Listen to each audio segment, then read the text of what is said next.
Ladies and gentlemen, I'm your MC today. My name is Lillian Liu. Welcome to 2018 Taoyuan Startup Final Contest and Taoyuan Innovation and Entrepreneurship International Forum. Okay, first up, today we have 8 amazing teams to pitch in front of us. And then we have insightful discussion and keynote from our experts. And before we start, let's give a big welcome to Department of Youth Affairs, Miss 严卫慈小姐。那我们今天还很荣幸的能够邀请到很多的贵宾来参加我们的活动。那我们第一个呢，想要谢谢我们的留学生办公室的邱义清先生，然后我们要谢谢来参加我们的梁维超市议员团队的主任李国峰先生，还有我们的中央大学育成中心高总监以及 TAVA 协会代表 Sandy。那我们有请我们的局长 ，Welcome Department of Youth Affairs 桃园 Director 严。大家早安，大家好。我是桃园市政府青年事务局的局长，我姓严，我叫严卫慈，也可以叫我 Rita 哈。这个先感谢主持人，因为我相信主持人可能念我们局的这个英文名字不是那么的流畅，我相信是的，因为桃园市政府是第一个，目前也还是唯一一个成立青年事务局的单位啦，所以青年事务局可能对大家很陌生。好，相较来讲，因为我也是唯一一个青年事务局局长所以这名字念不顺口，很可以理解的。好，因为全台湾就只有一个。好，那我们青年事务局在做些什么？大家看到我们今天的这个比赛。好，我们除了鼓励更多的年轻人多元才艺的发展，然后投入公共参与之外，很重要的一件事情是我们希望可以鼓励我们年轻人投入创业以及就业市场这件事情。那在创业这件事，我们做了哪些呢？好，这个我们桃园市政府青年事务局目前已经在桃园有成立3个这个青年的创业基地，我不知道在座各位有没有有熟悉哦。第一个是在我们青年事务局的楼上，好，叫做青创指挥部。那这个基地我们是以 IoT 相关发展作为主轴。那我们第2个基地在哪里？在桃园区，好，一个安东基地。我们安东基地在做些什么？我们是以这个虚拟实境，这个 AR、VR、MR 为主轴。那第3个，我们是在做新民青创基地，是以人工智慧跟机器人为主轴。但我们除了有这样子的基地，我们除了提供场域、提供辅导、提供资金的链接等等之外，其实总归一句，我们在做一个很重要的工作，就是我们鼓励更多的年轻人踏出你的舒适圈。好，舒适圈。我们希望我们桃园可以成为所有年轻人敢在这边做梦、追梦、寻梦，但要踏实。好，我们踏实的来追寻我们的梦想。所以我们希望我们不管是我们办我们今天的这样子的新创之星前进国际的选拔跟国际论坛，或者是我们做的相关的辅导课程计划，跟我们3个青创基地，都希望有越来越多年轻人不要害怕。好，不要害怕。创业这件事情本来就不是一个这样子的曲线，它可能会是从头开始也不一定。但是我们都希望你在这个地方，你可以找到更多跟你一样怀有这样创业梦想的伙伴。好，那我们不害怕，我们坚定的信心往前走。那我们市政府会提供给大家更多的资源跟更多的支持。所以今天这个场合，我要特别感谢除了我们今天有6位评审跟2位讲者这个可能等一下主持人也会一一介绍，不过我大概先感谢一下。第一个是来自我们这个 Explorer International LLC 我们的 CEO， 这个我们的 Michelle， 好，谢谢你，谢谢。那另外还有是我们的 Yvonne Chen 这个我们的美国中金和集团，好，也谢谢你，谢谢。好，第3位是我们的 Alcus 薛，我们的薛庆煌，来自我们的小数码娱乐科技基金哦，因为我们其实，在好像新创圈，大家都有不同的职位啦，好，所以我大概是先以我目前手上的资料，好，那如果说等一下有错误，再请主持人来修正哦，因为可能大家的这个今天来的这个职称可能不一定是我手上拿的这份资料，然后我们今天还有这个刘元平，我们明州科技，谢谢你，好，另外还有我们的严伯恩，谢谢，好，来自我们的 Infinity Ventures， 谢谢，好，那接下来还有我们的施焕旭是副座嘛，好，来自我们经济部工业局，谢谢。好，那我们今天还有两位讲者，一位是我们的孙少祖，好，孙先生，谢谢。一样我们来自这个美国中金和集团，好，那另外一位是我们的这个 Amber 蔡，好 ，Amber 蔡还没到嘛，对不对？在路上 ，OK， 好，等一下再麻烦主持人来补充介绍。好，那我们非常感谢我们在新创圈有这么样多的专家学者，今天来给我们桃园的青年朋友有这样子更多的建议跟回馈。好，那我们知道这次我们办这个比赛，总共有31组的这个青年朋友来投件。那今天是由8组的团队当中，我们要选出3组。那这3组，我们希望是由市政府来提供更多的支持，让他们有机会可以来到美国的矽谷加速器，好，来进行练功修炼。那我们也会安排在9月的这个美国的那个是什么？那是 TechCrunch TechCrunch 展啊。TechCrunch 展来展示，那个 TechCrunch 展我知道是全球最大的这个新创的展览嘛，好，所以我们希望你来这边今天来 present， 好，我们专家学者也可以给你一些方向的修正。之后到美国矽谷，好，你持续跟国际链接练功之后，可以在我们 TechCrunch 展有一个很好的表现。但我要趁这机会，也要跟各位来参加的所有年轻朋友来分享哦。无论你今天有没有进入这个8强的总决赛，或者是你今天最后有没有得到那个3张这个飞往美国矽谷的机票，我都认为你今天有来参加我们今天的活动，就是我们期待你来参加我们活动，就是一个学习，就是一个成长，就是一个经验。哦，那我们当然我们的专家学者会是以这个很挑剔的市场的眼光，毕竟你的 idea， 你要投资人从口袋里拿出钱来投资你，不好意思，你一定要有3两3，你不是说这个东西我觉得很好就好，你要可以卖啊，你要可以生产，好，你要有潜力等等，所以很多东西我们可能没有办法一触可及。但我们希望你来参加，我们就可以学习到，无论是你对你自己的产品的定位更清楚，或者是你可以学习你如何来表达你对于你产品的想法跟远见。好，甚至你在我们这个地方，你今天就跟所有参赛队伍，大家可以变成你创业上面的伙伴、朋友，大家可以互相交流。所以我非常的期待。未来有更多我们这样的青年学子来投入我们创业的行列。那无论这当中有任何的起伏，都是我们在创业上面的养分。而桃园市政府我们青年事务局也都会是大家最强大的后盾。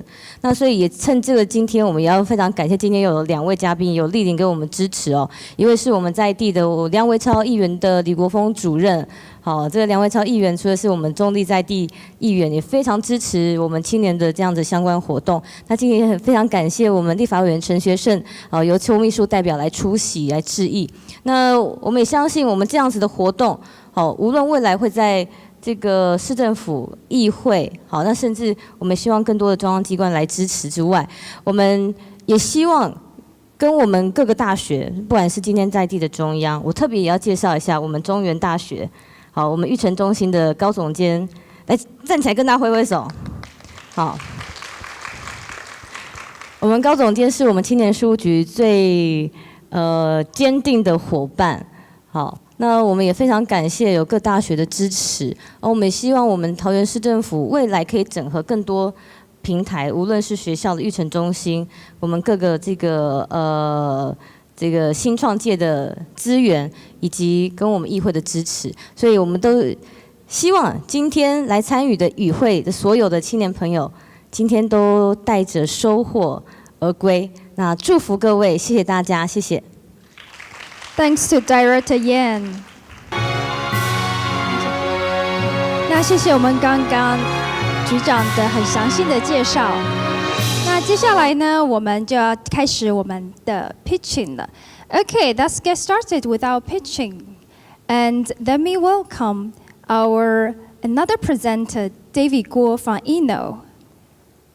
All right, good morning, everybody. My name is David. We're going to before we officially start, we're going to share with everybody on how we're going to proceed. So really, please show the slides. So today we have 8 amazing teams that is going to pitch. They're already standing by. The pitching format is actually 3 minutes. So in each of the 3 minutes, there's a presentation, and the second 3 minutes, that's the Q&A. So these are the 8 amazing teams that is going to pitch. So this is the sequence. So that's practice, really. So when we, in each of 3 minutes, when we only have 1 minute left, you will hear the sound. When there are 30 seconds left, you will hear. When time's up, you will hear. That's practice again. You will also see a sign over there, all right? So when there's only 1 minute left, you will hear. When there's 30 seconds left, you're here. And time's up. Great, there's also a sign, right? So teams, you hear all that? Okay, so that's without further ado, let's welcome all the 6 judges on the stage. Judges, come on board. You can pick your favorite seats, and then we can change the sign after. All right, judges. We have Michelle, who just landed from US. She loves Taiwan. She want to help Taiwan startup team to grow abroad. We have Yvonne from WA Hopper that invests on amazing startup.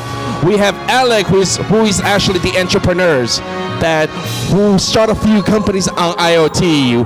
We have one of my 恩人, and he actually helped a lot of early stage. And we also have Brian, we have Alcus, they're all there. You can change seats if you wish, all right? So, are you ready? No, let's do this again, we're not ready, okay? Are we ready? Yes! All right, okay, so let's bring the presentation of the first team. All right, team, are you ready? Oh, we cannot hear you. Are you ready? I think they respond better to me. Oh. Are you ready? Yes. Okay, so it's the team Number 1. number 1 team. The slides, is it ready? 投影片，第一队的投影片。All right, so let's welcome team number 1.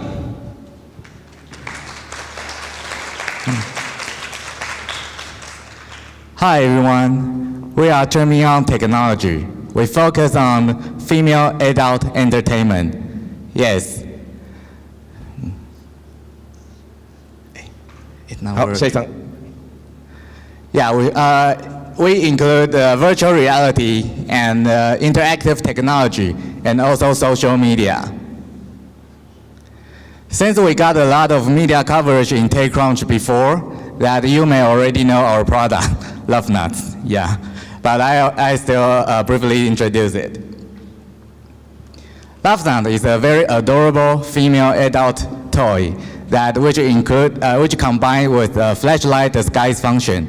The disguise function is if your children take it, it's only a flashlight. It won't do anything else. Yeah. Only the user can activate the vibrate function through our app. We have three very cute control modes, such as squirrel, car sex, and washing machine. And for long distance relationship, we also have a video remote control function. It's very convenient. For now, we also move on into the VR industry. LoveNuts VR. It connects the VR video to LoveNuts for more immersive user experience. So the LoveNuts will vibrate corresponding to the video of the drama. Yeah. LoveNuts VR is a video platform just like very similar to YouTube, and we also have a very convenient content management system. Not only this, we will also provide a video social platform which include the social content, social media, and also e-commerce shop. It will be the whole total ecosystem. Our business model is the product sale, is device sale, include LoveNuts and also the accessory. And we also have a VR platform. We can get a subscription fee. And in the future, we will also license our API to all other hardware devices that we can link all the other product to all other video content.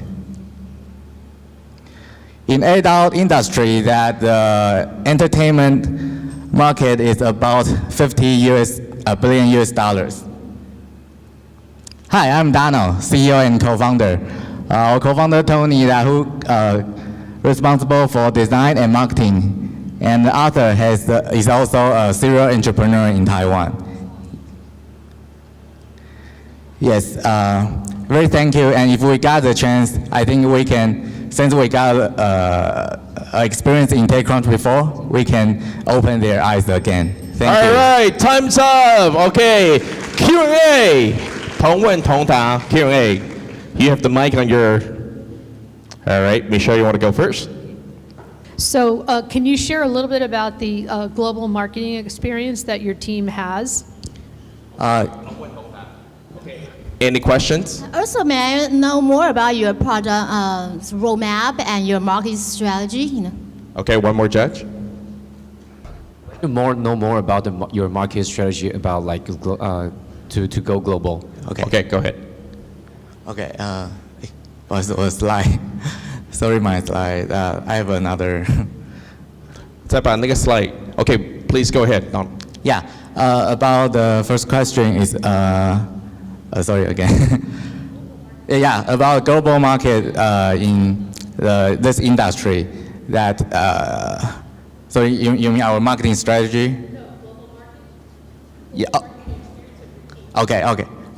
We already have experience in crowdfunding platform before, and we also have right now because we have a lot of chance to go to Rise, Slush Asia, and TechCrunch before, so we connect to many distributors in over the world, and also Hong Kong. Yeah. You started the team. Your team member has any global experience? Okay, our team. Right now we have Tony that he had a lot of experience in marketing and digital marketing in global market. Yeah, he built many other help other brands to go to global market before. Yes. Question from other judges? Yeah, and also our marketing strategy that right now we focus on finding because we already sell to global market, and right now we focus on finding the different distributor in different area. Yeah, our product is ready. Yeah, we still have some time, judges. So if you have the product, how does your product differ from like your major competitors, and who are they? Yeah, what's your competitive edge against them? Okay, most of our competitor that is from China.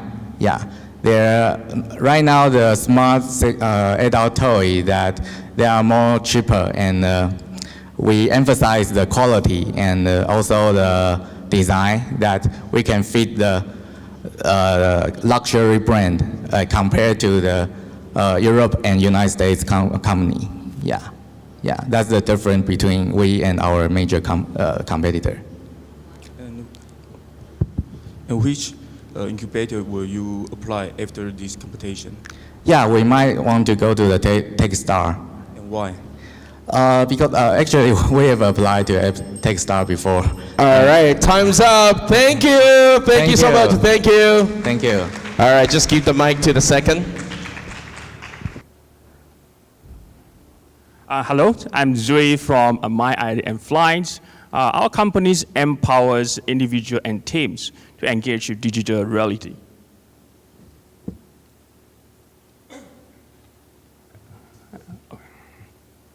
All right, we know digital reality is awesome. Okay. Augmented reality is changing the way that we interact with information. Virtual reality is changing how we see the world, and mixed reality is going to be part of life very, very soon. But creating digital ready content is very time and resource consuming.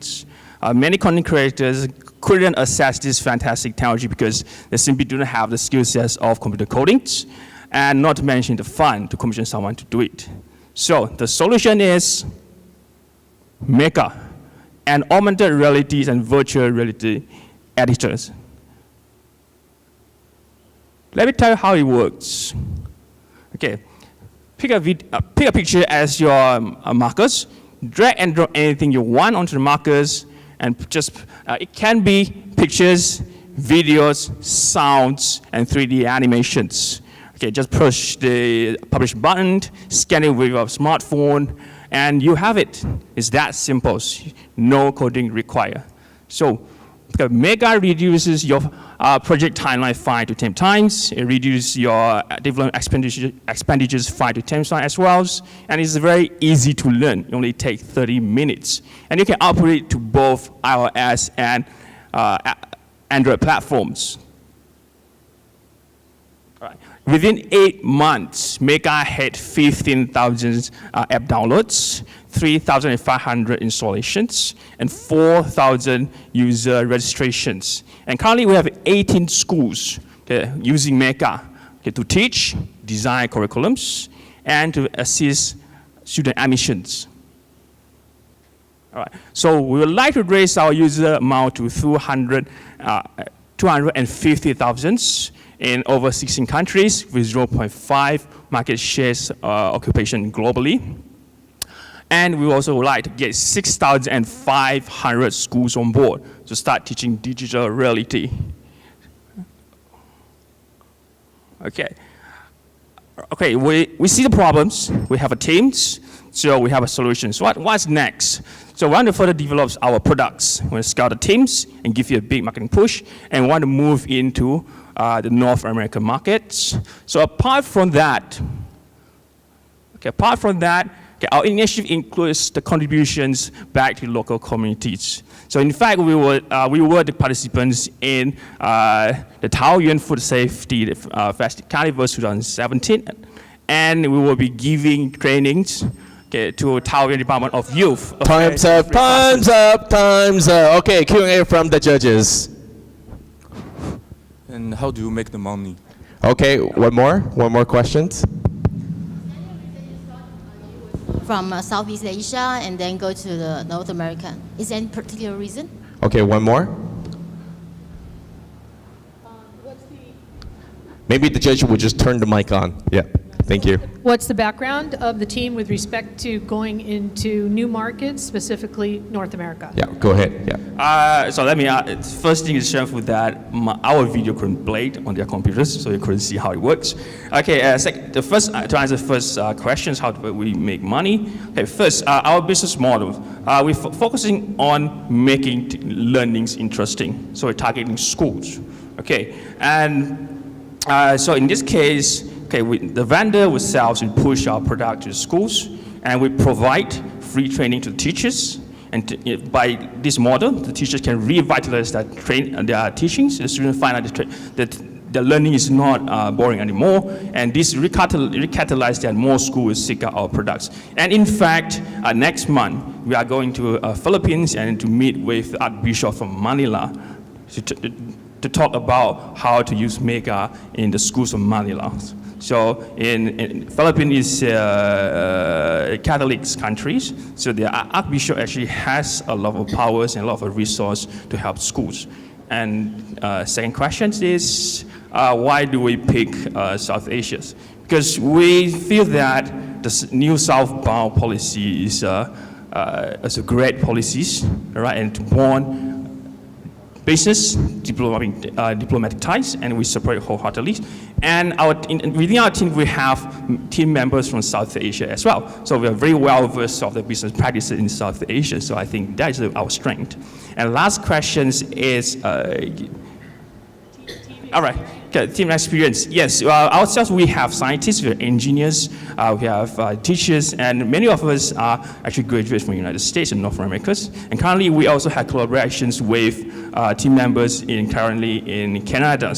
So we have good connection between us, Asia, South Asia, and Americas. And of course, we have done market studies, and in fact, we do not have a lot of competitors. The only competitors that we have is not companies from Israel. Currently, they are focusing on in Europe. Okay, other AR companies, their products require certain levels of codings, programming languages. But our products are the Photoshop for AR and VRs and digital realities. One more question. So it's just drag and drop. Everyone can do AR and VRs. So we just focus on your creativities, your ideas, and message.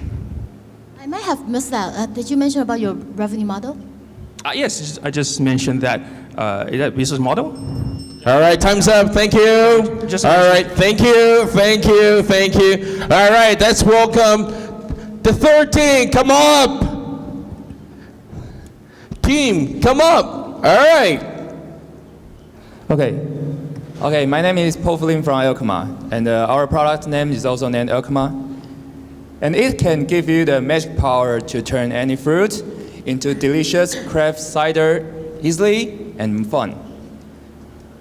In the traditional way, if you want to make your own beer, wine, or cider, you have to use the traditional kits of the homegrown kits. But it's very complicated. It also costs a lot of time, and your fermentation can easily go failed if you don't have much knowledge about it. And the flavor is very hard to control. So this is the problem we want to solve, and that's why we create Alkema. Now, if you want to make your own flavor of cider, you can just download our app and get one your Alkema. Then you can find a lot of different kind of flavor of cider recipe in our app. In our app, there are a lot of different kinds of flavor and even some unique flavor you cannot even find from the market. Also, you can just follow the steps in our app and add all the ingredients into it. Then during the fermentation process, we will collect all the data. Because we have some sensors in our device, and so you no more need to use your eyes or just some experience to guess what's going inside. You can know all the information of it just in your phone. Because you can know like the alcohol content, temperature, pressures, and also our algorithm will tell you the fermentation progress of it. Like how many days left, and when it is finished, it will also notify you. We already sold about more than 1,000 units, and we also raised our Kickstarter campaign, and we raised about $340,000 US in about 1.5 months. And we also covered by over 20 countries in that period of campaign. Now we already fulfilled all our products to our bakers and the customers, and we also got a lot of positive feedback from them. A lot of our customers say that we really make the homebrew, make the cider process more easy than before. In the future, we want to give our customers more service and make them making their own flavor of cider more easily. So in the future, we want to connect with some ingredients sellers into our platform. Customer can not only have the device to help them to make their own cider or beer. They can also find the ingredients, quality ingredients from us. So this is our next plan, because we know Taoyuan have a lot of different kinds of great fruit and honey. So we hope we can have collaboration with this kind of great sellers. Yeah, we are Alkema. We want to make everyone have the ability to create their own flavor. Thanks. All right, time's up. Time's up. Q&A from the judges. Do you feel like some cider this morning? Like so much, I hope to have one this morning. So, you're talking about speaking of your revenue model. In addition to the product sale, what else can you get from your customer or partners? Okay. Secondly, what's your U.S. market strategy? Can you please elaborate that in more detail? Okay. One more. Is there any like technology trends that you could differentiate from? For example, like the Chinese maker could not really easily to copy your hardware model. Okay. One more. Okay. I think Elkama went to America several times. What's your purpose this time? Okay. Great questions. Go ahead. Yeah. Okay, first about our revenue models. Yeah, now in the current stage, we just like what the judge says, we sell our product and our like the inner picture, and also the yeast. Yeast is a very essential bacteria to help people to make the sugars into alcohol. So that's why we need yeast. So now in the now stage, we sell these three kind of things. But in the future, like what should I say, that we want to collaborate with much great ingredient sellers and to make our customer can buy this kind of ingredients from us very conveniently and like some unique, maybe some special species fruit from certain area, like this kind of stuffs. That's in the future, we want to have this kind of platform to help our customers to get more resource to help them to create their own flavor. And also, for the next one, like about a copy question. Now we already because I think that only the hardware device is not is easily to copy. So we will focus on the algorithm, and also we want to build a platform to make more users to create their own content and make them have a lot of relationship with other users on our platform, and make the content and make the relationship more powerful, so that other competitor cannot beat us. Yeah, and for this time we want to have this chance because we want to go to the TechCrunch. I think this is a good chance to make more USA people to learn about us, and because about 80% of our customers is from USA. So I think the main market for us now is the USA. So we want to have more opportunity to make the US people know more about us. One more questions? Yeah. Do you have any patents? Any patents? Brian? Yeah. The positioning of your product is more like professional drinks maker, or because there are others like 10 more seconds. 10 more seconds. Go. Okay. So for patent, we have applied for. All right. I'm sorry. I'm so sorry. I will manage the time better. But you get 2 more seconds. Okay. We apply for Taiwan, China, and USA. All right. Thank you. Thank you. All right. Great.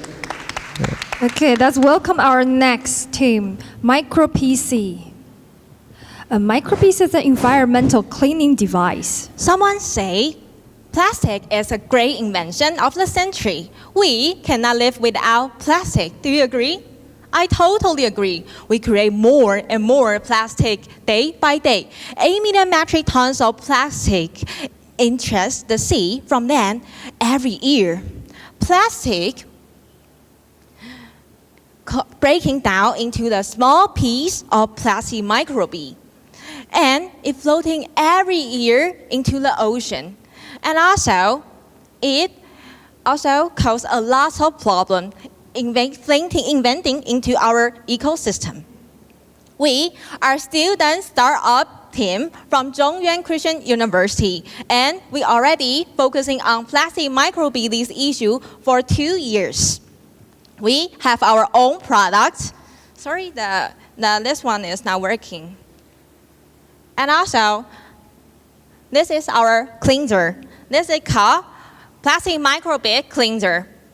We collaborated with the pens with Professor Tong in National Taiwan University, and also we have our own tutor from environmental engineering. This is our own product, and also we have our result. Our result is that in Taiwan, on average, there are 5,000 plastic microbeads into the sea, and we can collect 3,000 plastic microbeads. And also, we aim is that government. Now, we also invited to the Philippine government and to personalize our product to them for the plastic microbead cleanser. And then we focus on Thailand, Australia. For America, we're focusing on the coastal area, especially Hawaii, and also New York and Washington. Now, our product is in the process of testing in Hsinchu government. And now, after testing, we will have our first trade. For the potential market, we are not only cooperating with the offshore fishing, but also the deep water in the ocean, and also the all human being. We want to launch a petition. We want everybody to wear our device on the boat. And when they go out to the ocean, when they come back, they will accumulate a lot of plastic microbead in our device. And the water inside with the plastic microbead will go out with the clean water. Our business model is that circular economy. We not only focusing on the plastic filter, we also developing on our sand beach cleaning machine, cooperating, also connecting with our plastic microbead collecting skills. And also, we also provide our device selling. For the filter, you can also use in our human drinking system. And plastic is a real. We also do the market. Thank you for listening. All right, time's up. Great pitch. All right, Q&A from the judges. Oh, the judges applaud. This is great, actually. Yeah, but I would just like to know, so initially you work with government, right? And secondly, any idea? Please share with us more. Okay, one more question. What's the retail price again, and what's the go-to-market strategy? And you mentioned about boats. So is that personal boaters and things like that? Okay, one more question. Okay, Brian. So I saw like there's a label price of $20,000. So as a customer, when I buy it, what do I get? Like how many liters of water then I can purify it? Okay, go ahead. Yeah. Okay, for the first judgment, my answer is that we are cooperating with the Taiwanese government, local government in Hsinchu, and next in September we will cooperating with Philippines in Manila. We will go there for the researching how bad or how unclean their water is and put our device. And for the second judges, our strategy is that now we sell our product. It's the small one for the filter. It's the core device for this. And we also make a huge big one for the sand cleaning beach machine. And we also cooperating, connecting with this one. So our strategy is selling machine and also this filter to the water system that we drink. And also the plastic we collected to the plastic company do the recycle. For the third judgment, we are now focusing on the machine for the government or the institute now.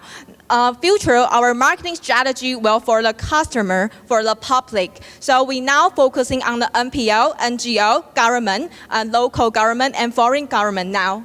Thank you. Okay, we have time for much more questions. Questions? All right. Is there anyone in your team who has experience to work with such as organizations like you mentioned, NPO, NGO? Or what kind of how many sales in your future plan that you want to have to grow? Yes. For my answer is one of my consultant is working and also connection with NPO, and one for my consultant is connecting with Hsinchu government and Miaoli government. And for our own member, one is for environmental engineering professor, and one is for chemistry industry professor, and one is for machine. My member is here, student, and all for like 2 member for like commercial strategy. Okay, one more questions. 30 seconds, 20 seconds. Anybody? Okay, Alec. You mentioned you cooperated with the government, and if you go to the global market, how can you cooperate with other government? Okay, 10 seconds. For the local government is our first strategy, but it's really soon go to the Philippines for the personalized machine for them, for the local All right, government. Thank you so much. That's the time we have. Thank you. Thank you. All right, I will help with this filter. I will bring it home. Thanks to Micro PC. Now let's welcome the next team, Next Retail. And Next Retail is a retail store analytics service.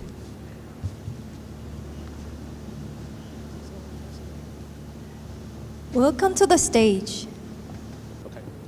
In 2016, Toys R Us just went bankrupt. 130 stores are closed and millions are lost their jobs. And people began wondering what happened to the retail stores. And some people were complaining that inventory costs are too high, people are shopping online. But when we asked the sales managers, that they just told us that there's not enough tools to understand every customer at the stores. And we have a good news for you. My name is James. I'm the founder of Next Retail. We developed a revolutionary AI solution for retail stores, such that we have a monthly subscription AI camera installed in the store that we can help them to understand customer basic profile, and the sales manager can understand customer demands and help them to make better decisions. Our product is, first we have a facial recognition that can tell gender, age if it's a return customer. But because we respect our customer privacies, we developed a second algorithm that we can track individual without using their facial features. Then we take the further extent that we look at the skeleton models so we can understand that customers' interaction between customer, sales interaction, durations, items to look at it, and even when they make a purchase. So that we build a basic profile. This is only for demo, we respect their privacy, but we interpreted what the item they wear so we have a better custom profiles. So the sales manager, we not only developing the AI tracking system, we have AI software to help manager to make decisions. So with our analytics, they can help them to increase their sales. And here is our customer owns 12 stores in Taiwan. Here's one store in Taoyuan. Just by installing our products, within 1 month, the sales increased 26% because he can now understand every customer enter the store. Now compare with the competitors. Here's our competitor, usually use a heat map, but if you look at that, it's all red because this is a cat cafe store. There are 23 cats in here. Our competitor cannot tell it's a cats or humans, but with our products, we can tell that this is the female for 20H, this is businessman, this is John Doe, and we also have heat map for cats. Because our AI system is so smart, we can deploy anywhere in the world without language barriers.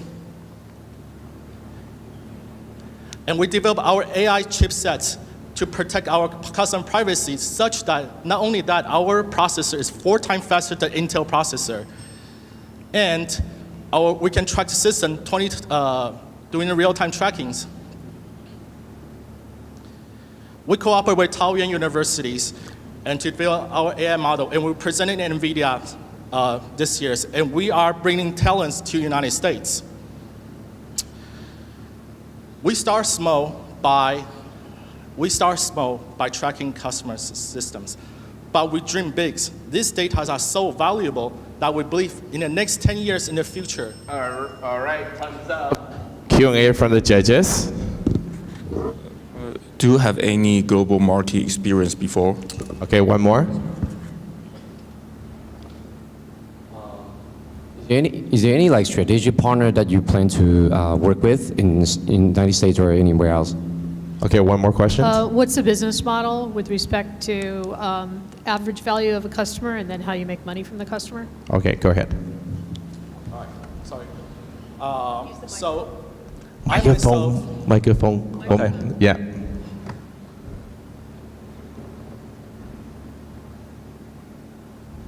Yeah, which slide do you? Okay. So I'm going next, the later slide. Okay, I myself grew up in Taiwan, and when I moved to Silicon Valley once, 14, and worked there for 15 years.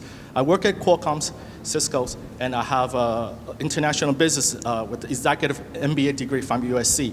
We partnered with Philips and even Under Armour in Cambodia just to test our pilot stores. And our strategic alliance, we work with Salesforce because this is online CRM and Salesforce. We believe we are the web cookies for the retail store. Our data are so valuable that we can become the bridge between the retail store and the e-commerce, such that in the futures, the retail store doesn't have to keep any inventories, and a customer can find the best product they want. And we think this is the future of the retails, that the price could be adjusted based on the demand. Okay, so we also developed analytic tools in our RSA programs. So the customer, the sales manager can understand their customers based on their focus groups, such as, for example, 20 years old, 30 years old. When they come to a store, what is the item they look at it, and what's the item they look at it most? Based on this focus group, our market reports, it's better than Agent Nelson. So therefore, our first customers, we also have a small retail store. We install AI camera. We charge a monthly subscription. But when we working with the Philips, Dyson, we're not only charging the monthly subscription service, we also charge them market report quarterly and help them to implement market campaigns. And these pays up to $250,000 per report, and they have $1 million budget for advertisements, and this is what we're looking for. Okay, 30 seconds. Any more questions from the judges, or are we good? Sorry, our partners, okay, our co-advisor, not only from Philips, we also have product manager from Kohl's, Walmart, Banana Republic, Gap, and this is where we're going to implement. We are going to target those Gap and Nikes, help them the customers where when the customer are shopping, they require a salesperson to as a service, and therefore the sales manager can analytic what. All right, time's up. Thank you so much. Thank you. Thanks, James. Let's welcome the next team. Gift back. It's online gift request.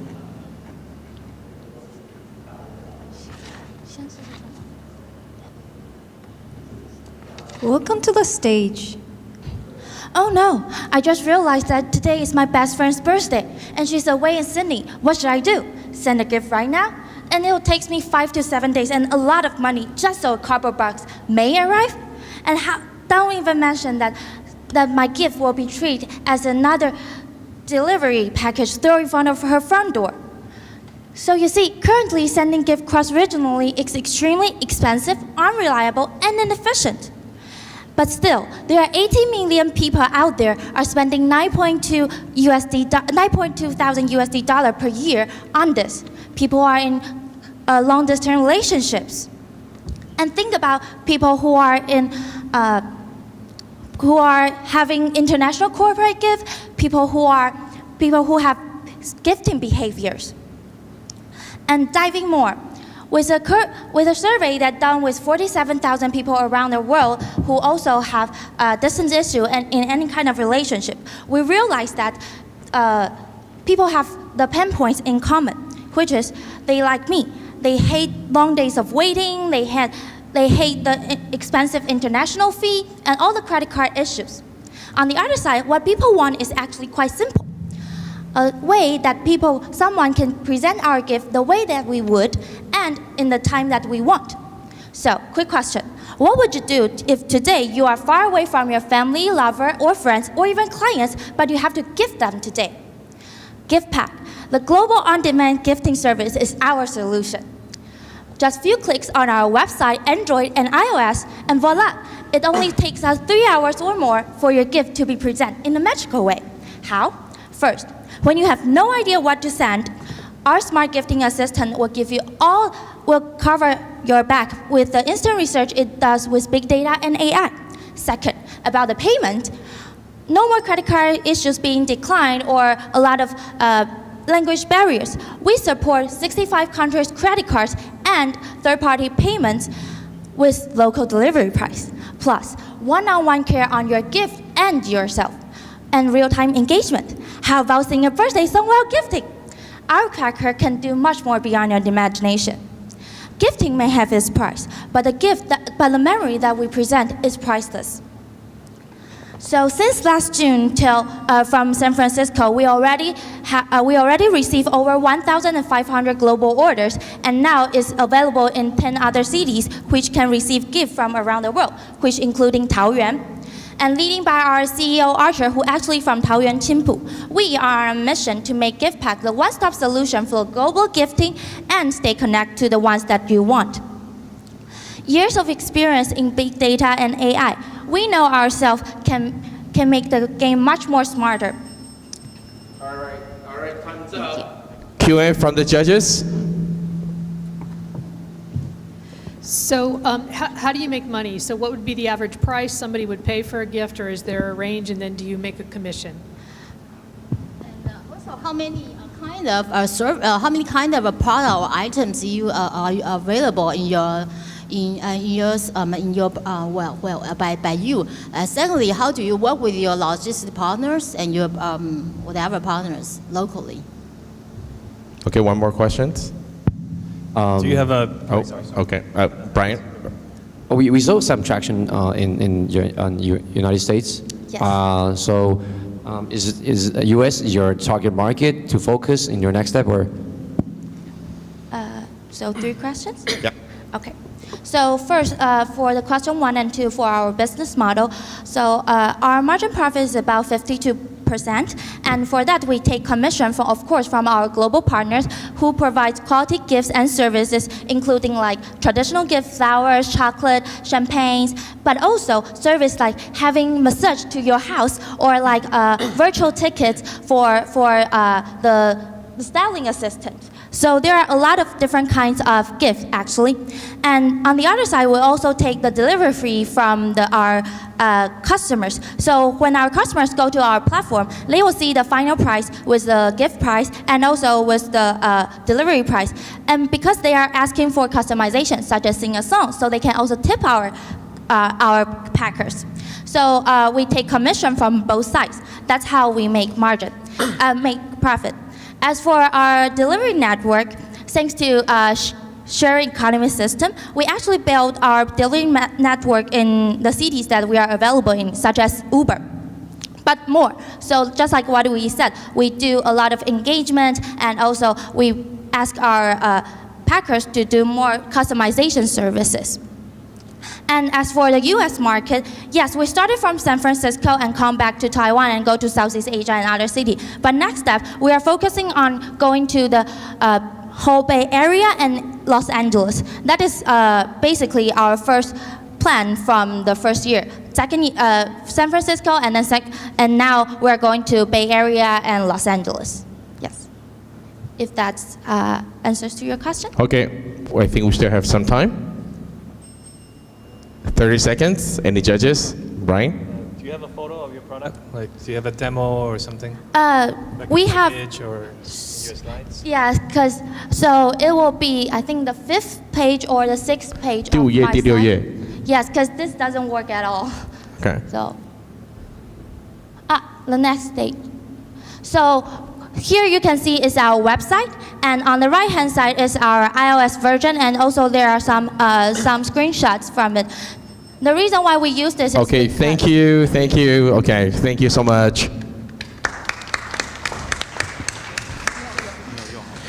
Okay, let's welcome our next team, Skyler X, Draw e-commerce and community. Hi, I'm Skyler X. I'm Ethan. I'm a drone player. I'm a director. Today, I want to talk about drone's perfect partner. Next. Frank is my friend. He got his first drone, and he is so excited. Next.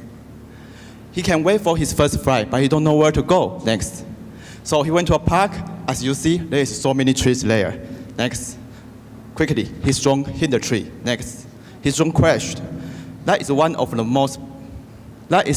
most problem for drone players. We spend a lot of money for drone, but we don't know where to fly. Next. With SkyX, everything will be different. Next. All uploaded file including location information in SkyX. So open the map search, you can see all attraction points nearby. It means drone player can search a desirable place to fly. Next. Sharing is not only share, like, and comment. Aerial photography is perfect for commercial use. So people can now trade the video and the picture on SkyX. All your creation are available. Next. If anyone need aerial photography like commercial company, they can launch a mission, and any drone player can take it and make money anywhere, anytime. It's real sharing economy. Next. So with SkyX, they can start adventure. Next. Gartner says there are 20 million drone players in 2019. Next. In 2020, 13 drones will be shipped every minute. It's a huge market. Next. In 2021, even we have only 15% market share and everyone fly once in a month, we are looking to profit 82 million. Next. So almost all companies focus on making drone devices, but we are different. SkyX is a platform connects people and drone. We do make drone better. Next. And actually, we are a community, including amateur, professional, and students. More than 500 users already. Next. We have a contract with big event aerial photography in Shanghai. Next. This is our timeline for launch. Next. We hold photo contests. Next. Kickstarter crowdfunding. We even have a song already, and we will launch a mission for the video. Next. This is our team. We have technology, we have experience. All of us are drone lover, and one of our team members is a Techstar Star Weekend facilitator. Next. 70% drone player in United States. Well, our team based in Taoyuan, but I have to go there. And DJI is a Chinese company. They hold 70% market share, so I want to do something. Next. You can see how drones are currently being used around the world. With SkyX mission mode, I believe we can do more. The only limit is your imagination. Thank you. All right, thank you so much. Thank you, thank you. All right, question from the judges. Are you drone players? Straightforward, great. So no question, but a compliment to the team. Okay, that's the first. All right. A compliment or questions? I don't understand your business model. Have you already started your service? Okay. Our business model, we are a website. You can share your creation, but your creation is valuable. You can trade, and when you create a drone, you can see all attraction nearby your area. You don't need to worry about where we can go, and we even can make money while playing drones because there is a lot of mission there. When you're traveling, you can take a mission and make money. And if everyone needed aerial photography, they don't need to hire a professional drone player. They just launch a mission, and all drone players can take it. And our website will be online next month, August. It's already, but not online yet. Next month. Thank you. All right, we have a few more times. Any drone players? Alec, you want to ask a question? I've already. Okay. Alec, do you play drone? I know Alec want to ask a question. Like to know your strategy for growing up the community. Is there any geography that you're focusing to grow? You mean our community? Yeah, for the drone players. Okay, Yes, we cooperate a drone company. Then they focus on student pilots and for professional photography, and they will use our website as the C user, and more than 500 pilots. Will they do the marketing for you, or how does it work? You and your partner? Now they are only drone player, but they need to upload their creation. They want a platform like SkyX. Because if you upload to Facebook, YouTube, you just get like a comment, and that is nothing for them. It's not enough. They can make money here. So you have your software? Yes, yeah, we are a website. All right. I think all the judges are going to go out by a drone and lock on the website. All right. So thank you so much. Thank you. Thank you. Okay, let's welcome the last team, Facolab. Facolab is a social facial recognition app. Hello everyone, my name is Victor. I'm the co-founder and CEO of Facial Labs. Our product called Facial, which stands for Face Social.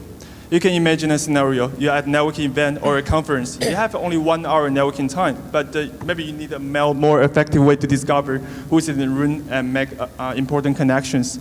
Here's a clip. Oops. I went through the entire list of conference participants, and I found images and I found bios, and I printed them out so we have them all in one place. Why did you do that? Okay.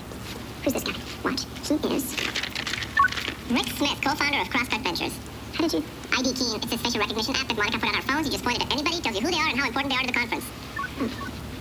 And yes, this is a very famous HBO video. It's called Silicon Valley. And they use the same technology as we do. And also, this is a technology event. It's Technology Raw San Francisco. They attend the event. So let's see how it works.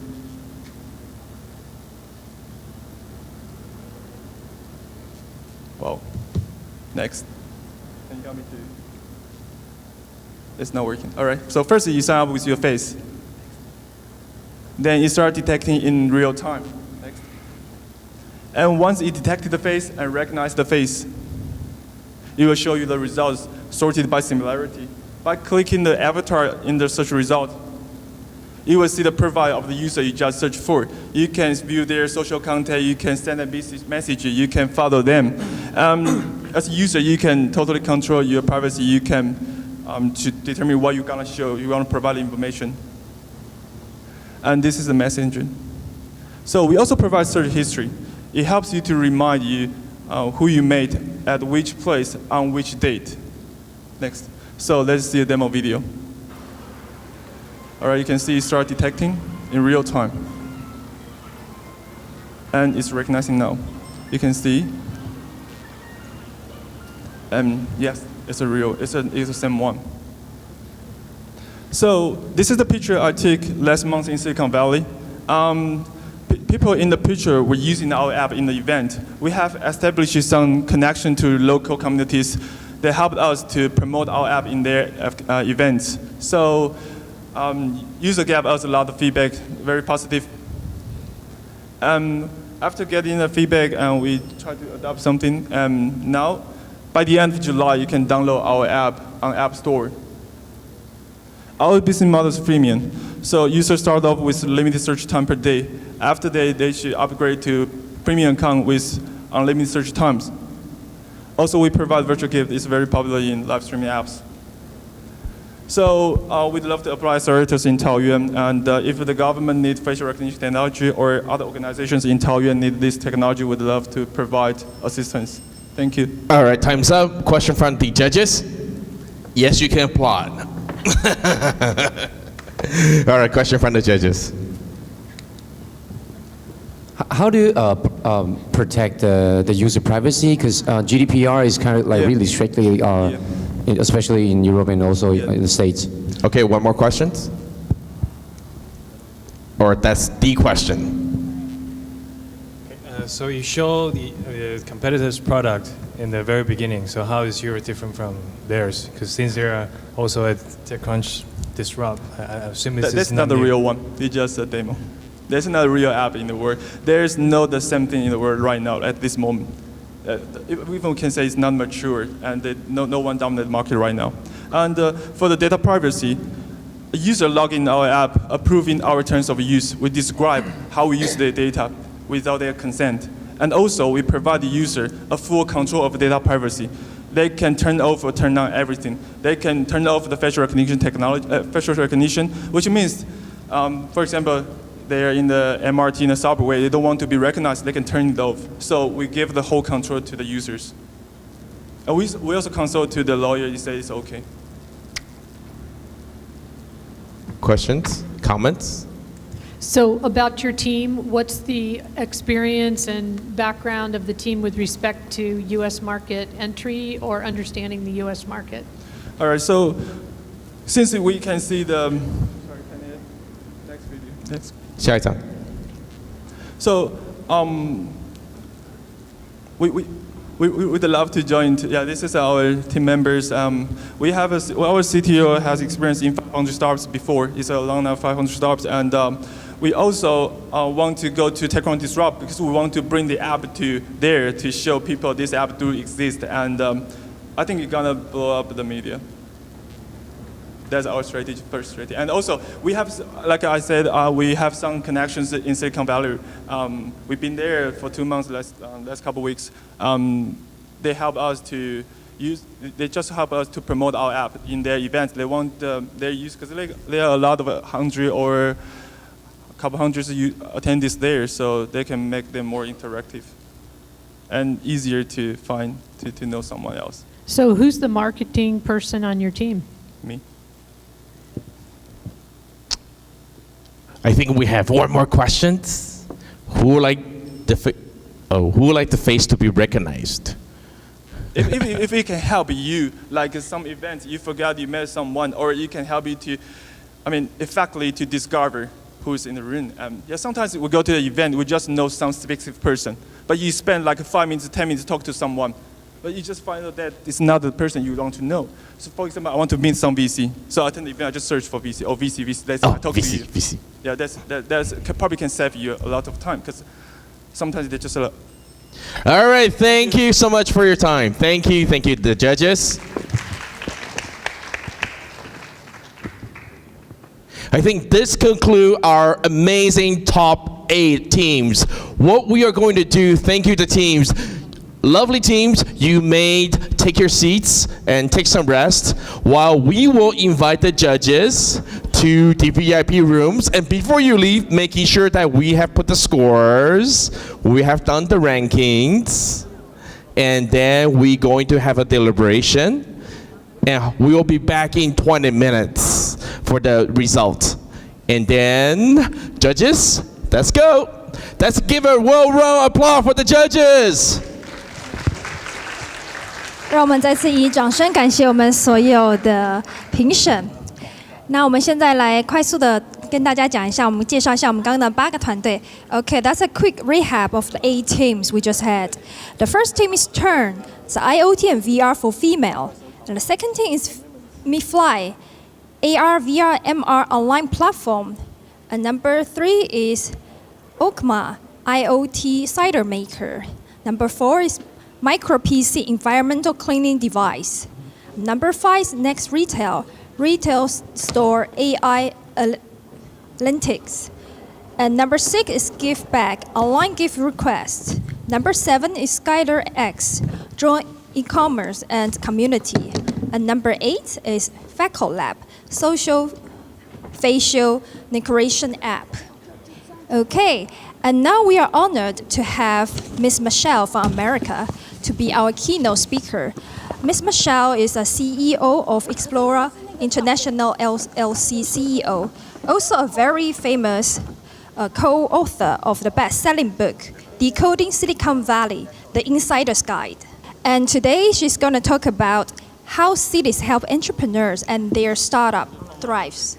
And she actually brought some books with her, autographed books of her best-selling book, the latest book, The Decoding Silicon Valley, The Insider's Guide. And we're going to give out the books later. 那我们的 Michelle 小姐呢，她有写过一本相当畅销的书，叫做 Decoding Silicon Valley, The Insider's Guide. 那她今天呢，十分的大方，将我们待会呢会送出几本书，然后还有本人签名。那如果大家有任何的疑问的话呢，也欢迎在会后跟她做一些交流。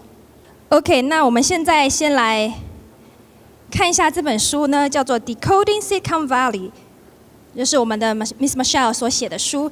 那这样子呢，因为我们在等待的时间当中呢，我们先送出3本书出来。那有没有人可以告诉我，他们现在刚刚听了8组的团队当中，哪一个团队是他们最喜欢的？还有为什么？有没有人要举手发言一下呢 ？Don't be shy, raise your hand. Which team do you like the most out of 8 teams?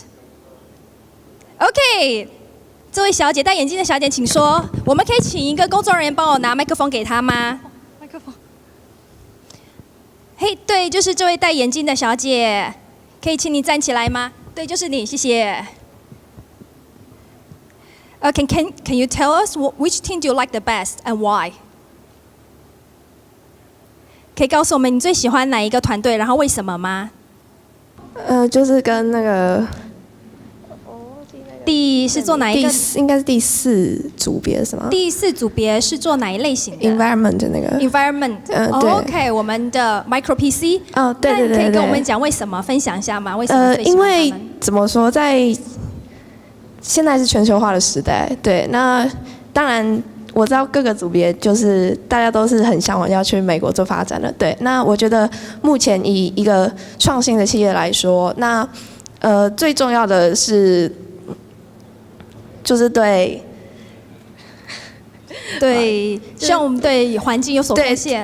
对，因为像怎么说，我自己本身就是也是很重视环境的。那现在这一块的话，其实大家以工程来说的话，现在就是大家都走绿色的，因为在以往开始工业化的时代，就是污染是逐渐严重，然后直到现在全球暖化的时代，那现在最重视的应该就是从绿色产业这部分去着手，所以那这个部分的话，其实说对世界的贡献也可以说是很大很重要的，好，谢谢你。那其他我们来这本书送给你哈。来，那我们请工作人员麻烦给一下。谢谢你。那这样子呢，我们先来欢迎 Michelle 小姐来跟我们做一个我们的 keynote speech。那之后呢，我们再接下来送出2本书出来。Okay, let's give a round of Let's welcome Miss Michelle on the stage.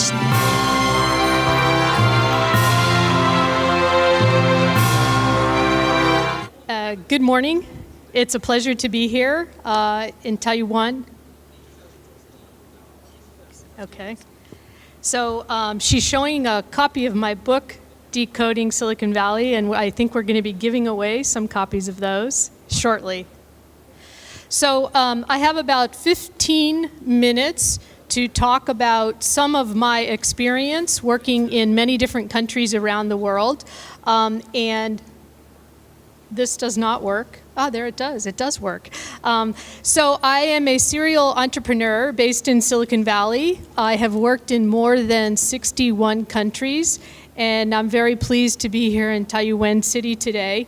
I want to speak a little bit about what Silicon Valley lessons that I have learned in writing my book, Decoding Silicon Valley, and to maybe share some ideas and some suggestions on how to help the ecosystem here build and grow stronger.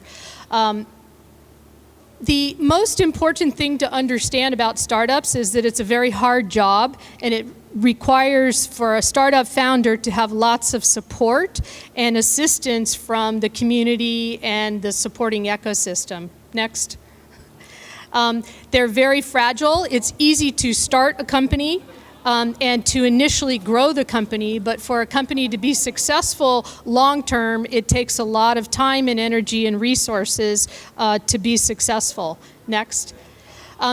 This is a true statistic that 90% of startups fail, and it's a very scary statistic. Next. So most startups die of what we call suicide, not homicide.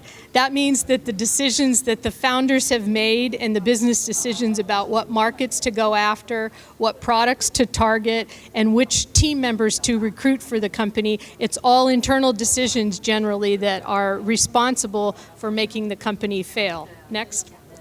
So if 90% of startups fail and the job of being a founder is so hard, why would people do this?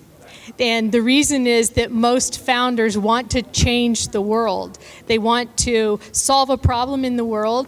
They want to build technology that helps with our water issues, our environmental issues, our food supply, starvation, poverty, human trafficking, many of these different challenges that we're facing on a global scale.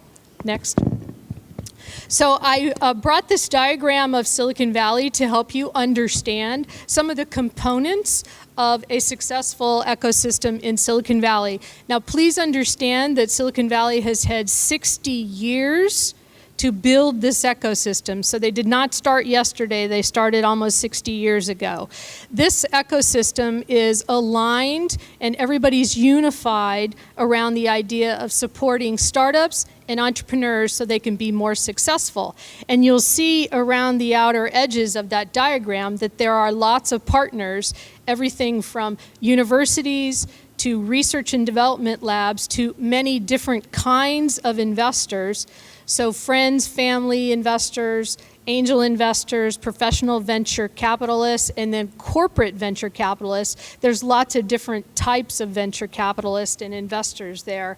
Additionally, we have co-working spaces, incubators, accelerators, all the things that you have here, and very tight networks between all these people as well. So it's an ecosystem designed to help the entrepreneur be as successful as they possibly can in building their company. Next. So let me share with you what I believe Silicon Valley's ultimate competitive advantage is. This is our ability to lose money over a very long period of time. And if we go to the next slide, I'll give you some examples of the companies. Next.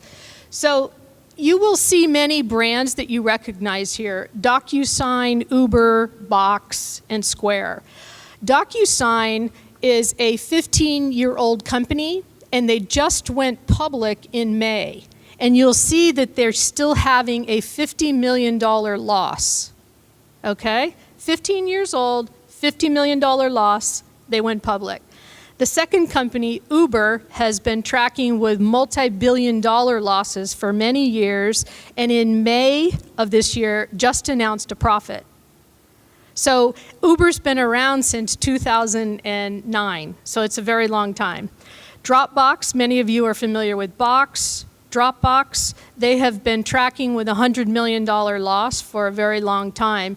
And Square, which is a credit card reader that goes into your phone, exactly, they have a huge multi-billion-dollar valuation and have never been profitable. So in my opinion, what I think is the ultimate competitive advantage in Silicon Valley is there's so much money to invest in companies, and we have a long, patient waiting period for companies to become profitable, because some of these companies are quite old and still not profitable. So that is what I feel is sort of the ultimate competitive advantage in Silicon Valley. Next. The other thing is that we have business models in these companies I just talked about that your grandmother and my grandmother can understand. So my grandmother can understand the concept of calling a taxi on your mobile phone and being able to see when that car is going to arrive at your front doorstep. So the simplicity of some of the business models, I think, is very important as well. Next. So let me move to some of the cultural attributes and some of the factors in Silicon Valley that I think can help make the region more successful. Next. The mentality is in the Valley, focus on success. Let's not focus on failure. Let's not think about all the possible obstacles in the road. Let's see how we can be successful arriving at our goal as quickly as possible. So it's a little bit of a mind shift. It may sound obvious, but the point is that it's focusing on a success mentality. Next. The other thing that's important, in my opinion, is the fact that we have this openness and trust between people in Silicon Valley. We believe that if we help one another, it will help all of us. And so I have traveled to many different countries around the world, and I find that on the right side of the screen, distrust is actually more common in many places because people may get introduced to one another, but they are not sure of the other person's motives, and so it takes a long time to build a relationship. Next. So openness and transparency is really important to building trust, to building stronger networks, and building an ecosystem that's connected and aligned around the idea of serving and supporting the needs and requirements of startups and entrepreneurs. Next. And the idea of sharing your project idea or your company idea freely helps us attract people that we need to bring on board as a co-founder or a product manager, or it helps us find investors, or it helps us find customers. Next. I get a lot of entrepreneurs around the world that say, well, if I share my idea, someone's going to steal your idea. And I'll tell you right here and right now, your idea has absolutely zero value until you do something with the idea. So you must execute upon the idea for the idea to even be valuable. Next. It's important for the companies here that we just listened to, the presentations, you have to have a global mindset from the very first day. Even though you cannot execute upon a global strategy for 1 year, 2 years, 3 years out, you have to have that built in to your plan from the very beginning when the idea of the company is conceptualized. Next. And if you look at the highest valuations of companies around the world, it's companies that bend, break, or disrupt business models. It's the ones that change the way business is being done. It's the Ubers of the world that make them more valuable than your average taxi company. It's the Amazons of the world that make them more valuable than the local retail store. So bending and disrupting and breaking business models helps companies raise their valuation and helps propel them to greater success much more quickly. Next. And how do you scale? Can you get to millions of people, tens of millions of people in an effective, efficient manner? That's really important as well when you're looking at your startups here and how they're going to go global. Can they hit hundreds of millions of people effectively and cost effectively? Next. You've got to be thinking about how do we organize our teams, our companies, and our ecosystem to make decisions quickly and move fast. So what's our decision-making process for within government, for licensing, regulations, permits, et cetera? How do our startups make decisions to go to the market quickly and easily? It's got to be about speed, intensity, and momentum. Next. And within an ecosystem, there's lots of different things you can do easily in the very beginning. A lot of startup entrepreneurs will understand this diagram because on the left is what we call MVP, your minimum viable product. And this is the MVP that you put in front of the customer to get their feedback about whether or not they're going to buy the product in the near future. It's before you build the product that has all the icing and the sprinkles and all the wonderful features and that sort of thing. And this is the same kind of thing for the ecosystem here in this region, is there's a lot of things that can be done very quickly and very easily. Next. Next slide. In my opinion, building ecosystems is a little bit like defying gravity. You have to do a lot of things that don't necessarily pay off in the short term. You do things that are going to pay off a little bit in the longer term, and it feels a little bit like the floor is falling out from underneath you, but I would encourage you to not get discouraged, to remain encouraged as you build the ecosystem here. Next. There's no real straight map for building ecosystems, and I think a lot of what has to be done in a region is building stuff as you go along and getting feedback from the region, from the ecosystem to figure out what's working, what's not, and change what you're doing, as we say, on the fly. So as we're driving the car down the road, we're adjusting how we're building the car. Next. One of the most important things that I see is the ability and the willingness and the openness to share networks and contacts freely. This is one of the important things I believe that builds trust in an ecosystem and helps the entire ecosystem be more successful. So we're not necessarily defined by our contacts and our network of contacts, and that if someone is looking for a contact, that we're willingly able to open our network and give them an introduction to that contact. Next. Mentors and advisors are essential for helping startups be successful, and I do a lot of mentor training around the world because there's not enough understanding of what it means to be a good startup mentor. What does it mean to be a coach and an advisor? There's differences between all of those, but this is an important part of building capacity in an ecosystem like this one. Next. So diversity is really important. In Silicon Valley, we have great universities like Stanford and Berkeley.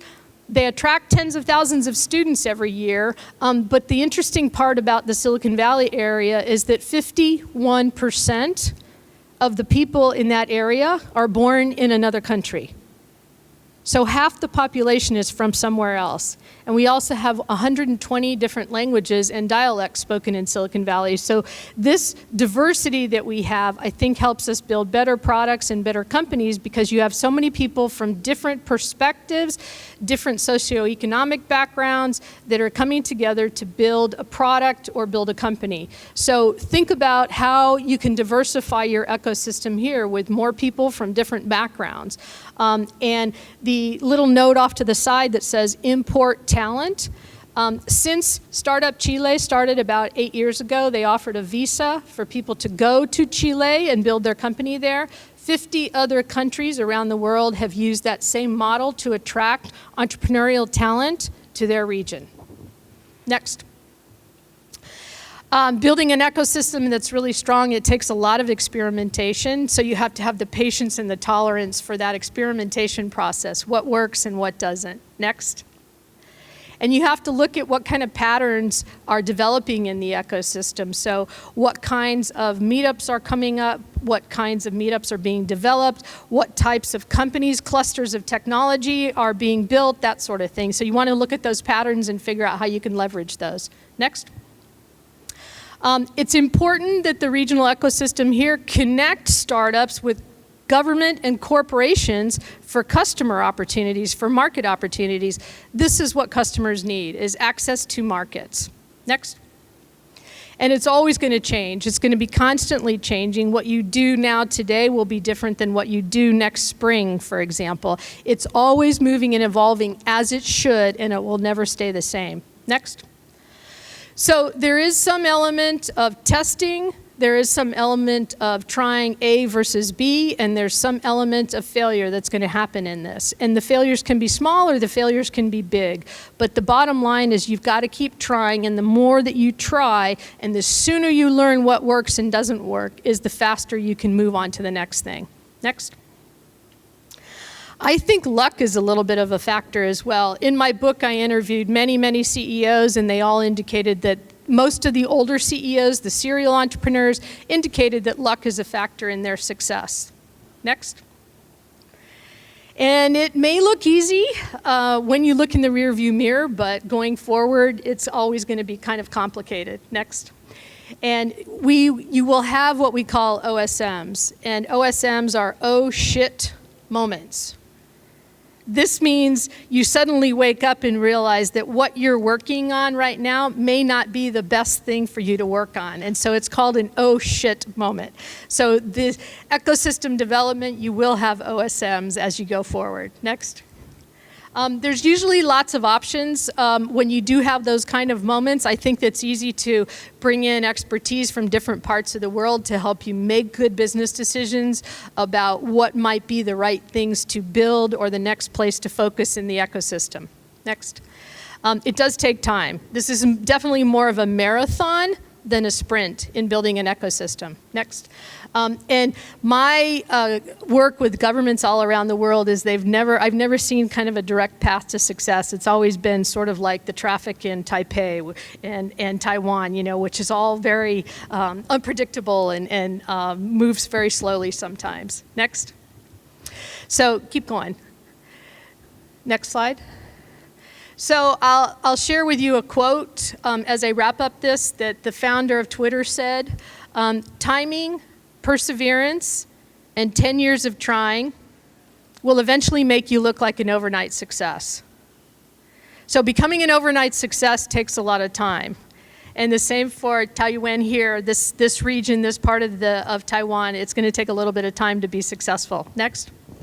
So here's a couple of recommendations that I suggest for the ecosystem here. Benchmark and assess where the ecosystem is today using an ecosystem scorecard. Look at and consider what's happening in other ecosystems around the world, such as Tel Aviv and Singapore. Figure out what they've done that's made them successful and what kinds of things you can copy and adopt. Make sure your plan changes on a regular basis because your environment, your culture, your startups will change pretty regularly too. And more importantly, create customer opportunities for your startup companies with the local corporations and with the government agencies. Next. Capacity development is really going to be important. So looking at entrepreneurs, what expertise do they need? What go-to-market strategy expertise? What kind of research do they need to be successful?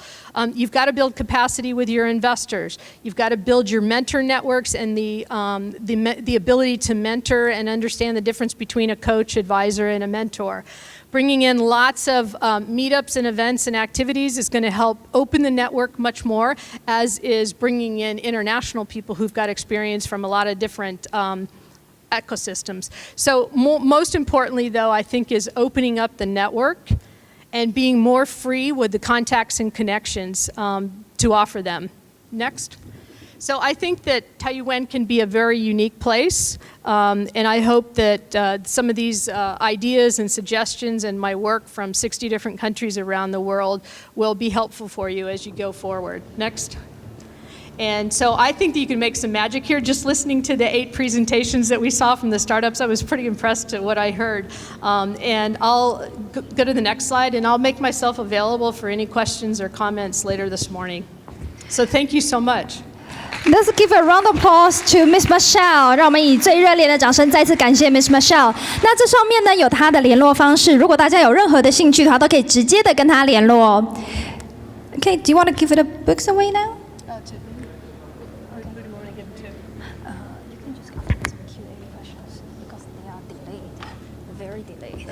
Okay. So I have 2 copies of my book, Decoding Silicon Valley, The Insider's Guide, available to give away. And the way that we'll give these away is if you ask a really good quality question. 我们台下的朋友们有没有任何的问题呢？如果你们能够问出一个很好的问题，在刚刚我们Michelle 跟我们分享的 keynote 当中有任何的疑问提出来的话呢，我们会赠送2本签名的书给大家。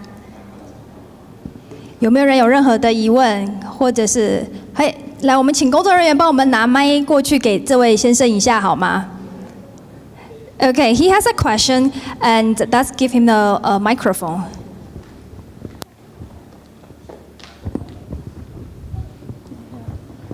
Hi, Michelle. I'm Lucas. I wonder if for Taiwanese youth, like if we want to we have no connections, and we want to go to Silicon Valley and start. We save. We work very hard, and we save some money, and we have 1 ticket to Silicon Valley and 1 week. And what is the best way to make the best of most of it, and like making connections, where to go or what to do? That's a good question. When you have limited time and limited resources, the first thing I can share with you is to do as much research and plan as much as you can. And then the second thing I would recommend is find out who else you know here who has been there and has suggestions for you about places you should go, meetups you should attend, people that can help you sort of guide you through Silicon Valley. Thirdly, you can read my book. Fourthly, first you need to give me your book. So fourthly, if you have any connections through your university, alumni connections, those are great ways to connect to other people that might be from here that are there now. I think the main thing is to do as much advanced research as you can, and then leave a little bit of time free so that you're not completely booked with activities and meetings all day and all night, because you're going to run into somebody that you want to make time for later in the week. So you have to have some free time there too, because somebody's going to say, hey, I want to talk to you. Yeah, that's special. Yeah? Thank Is you. that helpful for you? Yeah, the little secrets. Okay, I'll give you a copy of the book too. And I'll sign it. As soon as I get my pen, I'll sign it in just a second, okay? I think we're done with the book giveaway. Oh, you hear that? We're done with the book giveaway. Because David's got some comments here.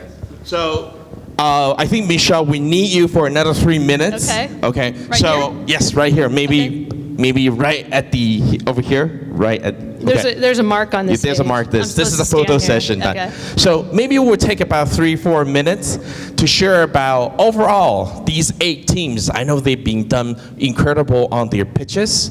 Maybe some encouragement, but yet some recommendations on what they could do to improve their U.S. Market access for the next 3 to 6 months, regardless who is the top 3 or the special mentions. Okay.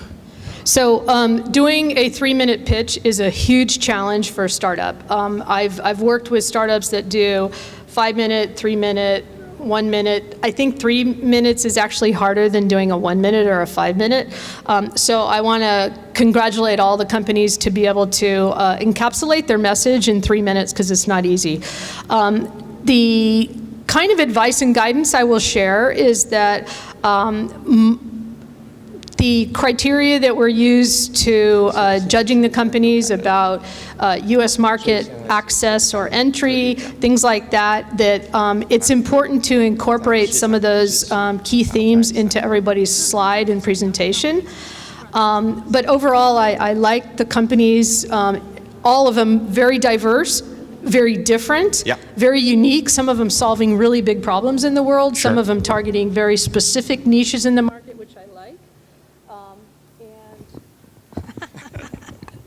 So I was very impressed with the companies. Overall, I would say that U.S. market is big, it's complicated, and it's very competitive. And it's important to do lots of advanced research on the market and build a network of partners that you can interview online via Skype, etc., before you get on a plane, so you can maximize your time while you're there. Maybe one last comment. What did you see that was surprise to you? Like, wow, this I've never seen. Maybe it's a particular, not mentioning any teams, maybe a particular elements that you think, hey, this is something maybe other U.S. startup team can learn from. Did you see anything that is unique among what you have seen from the 8 teams, or anything that you think other team can learn from, anything that you see was doing good by one of the members of the 8 teams? I was happily pleased to see the AI companies, the companies would have an AI platform, because that says to me that you guys are like way up here looking at the best and brightest technologies out there and how to build markets around those products. So that was a pleasant surprise, because I've seen that in a couple other places around the world besides Silicon Valley. Okay. One last. Since the mayor is over here, right? What do you think about Taoyuan? Because you've been in Taoyuan for what, less than 10 hours? Yeah, well, like 14 hours. 14 hours. So what do you think about this initiatives that Taoyuan City is currently doing? You know, organize this events, essentially bringing a delegation to U.S., building a cluster. What do you think about this? I think that with the work that I've done around the world with cities and federal governments, that this is a really important initiative, that if the city's not going to do it, who's going to do it?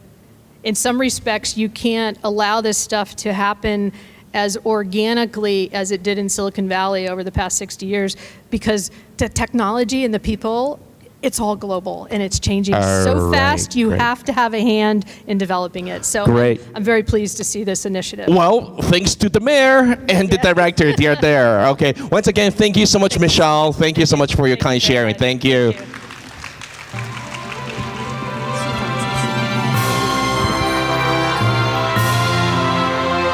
Let's give a round of applause for Miss Michelle.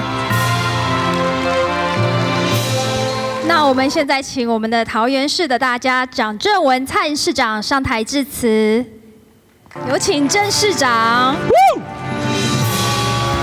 Let's give a round of applause to Mayor 桃园 Mayor 郑文灿先生。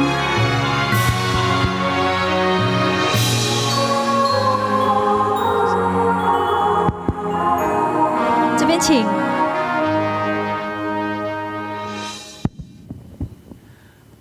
各位新创伙伴，大家好。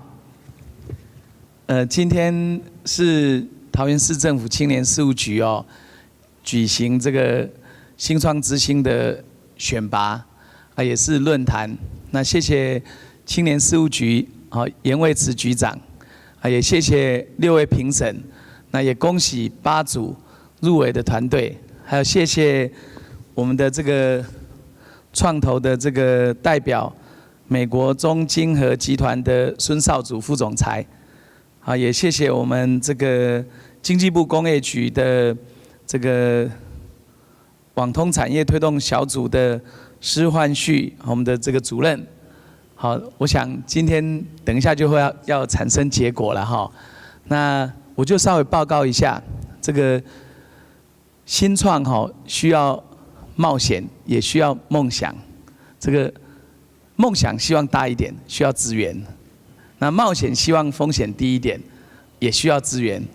那一个城市如果能够给年轻的伙伴更多的空间，我相信这个是可以让我们未来的这个产业找到新的动力，那也会让大家看到真正的创新的价值。那当然，桃园是6都里面最年轻的。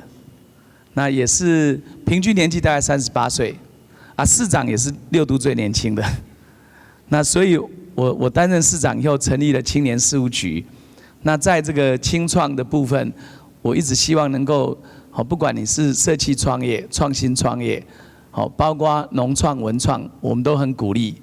那我想矽谷是不能够移植，也不能够复制，但矽谷所代表的人才、梦想、资金那个汇聚的精神，那我想那个部分是可以让大家来体验。所以这一次的这个新创团队，那经过了评选从31队变8队，就今天的8队决选，最后要选出3队。那3队第1名25万，第2名15万，第3名10万。那除了奖金之外，我们预定请我们这3队代表桃园，在9月份参加全球最大的一个这个叫做 Tech Crack 这个国际创新创业大展。那9月份要代表我们参加，而且我们预定到这个矽谷去参观进驻他们的加速器，知道他们的这个育成的中心是如何的让这个创新的产业可以发展得更好。那当然我要告诉大家说没有真正的天使基金，他一定要看到你有一个成果以后他才会投入啦。这个世界上这个天使只有在天上，没有在人间的但是呢，经过一定的评估以后，那当然当一个 startup 的公司，在它这个孵化育成的过程，那如果给予它更好的环境，那当然它会长得比较好。那所以创业的成功率不一定100%，但是能够避开的风险，能够避开的困难，我们还是要避开。那我想矽谷真的是一个值得去借鉴的地方。希望这一次矽谷的进驻学习之旅，加上9月份的创业大赛，也可以给我们前3名的队伍更大的鼓励。那事实上，我们未来桃园会有，我们现在已经有3个青创的中心，一个是青年事务局，一个是中立的新民青创中心，一个是桃园的安东青创中心，分别用这个像这个 AR、VR 或者人工智慧、机器人这个几个主题。那未来我们桃园还有几个创新的基地，我们未来有5个，目前都在陆续规划。一个是虎头山这个 IoT 的测试基地，那个是做车联网、物联网的。那个基地呢，已经获得经济部支持，那目前正在进行规划。那第2个基地是在青埔，那青埔的这个基地呢是叫做亚系人才交流中心。那这个创新中心呢，等于是桃园版的软体园区，那即将在明年初来动工。那另外一个是在杨梅的幼师工业区，我们有一个青年创业村，大概有将近5000坪。那另外在规划中呢还有2个，一个是在中原大学的这个附近，叫做中原创业村；另外一个是在八德的小大南，跟中华电信合作，要做一个育成基地。所以将来桃园会是创业资源空间最多的地方。这个几年之内这个就会慢慢形成。就像桃园现在是全台湾工业产值最高的一个城市，1年大概3兆。那我们未来在这个创新，在青创，我们会投入更多的资源。那这一次的这个评选海选从31队变成8队，这个已经很不容易了。要8队要再精选出3队，我听说这里面呢，这个应该是蛮复杂的这每一队都挖空心思啊，有 IoT 的这个社群的推荐，有无人机有这个 VR 的游戏，有空中的签名付款，有海洋保护装置，还有礼物委托购买服务，这个都是未来可能可以成为独角兽，成为未来的一个商机的。这个因为我不是专家，我没办法评选。这个创投公司我们评审的6个老师呢，要帮忙选出最有这个未来具有可能性的，具有这个创新价值的，具有未来商务发展模式的。那我们就请我们这个6个评审老师好好评选的结果。那我们这3组团队，这个代表桃园来参加这个竞赛。那下午也有论坛，希望大家也可以参加。好，谢谢。好，市长请留步，市长请留步，来，市长。So now we're going to do the award. How's everybody? Is everybody 开心 or not? 大家很期待接下来是谁是前3名吗 ？Do you want to know who is going to be the top 3? 耶！有没有人想知道我们的最后前3名是哪3个团队呢？那我们可不可以以最热烈的掌声呢？再次谢谢我们的正式长。Yes, the mayor. So we're going to do the special mention award. So the winner is Sky X. Come on down. 我已经评选好了。来，这个你拿着。好，我拿着。Come on down, the team.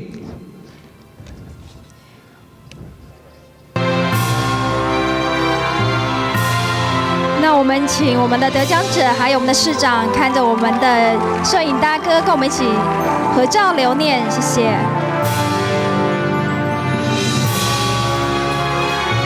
谢谢。那我们的得奖团队请入座。So now we're going to give award to the third place. 第3名 third place. So the winner is. OK，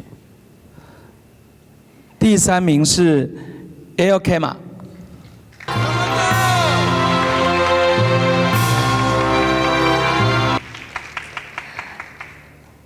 那我们恭喜 Alkma 得到我们的第3名的奖项。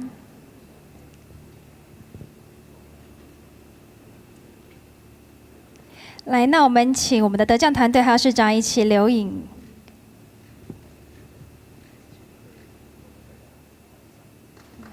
好，再次掌声感谢我们的得奖团队还有我们的市长。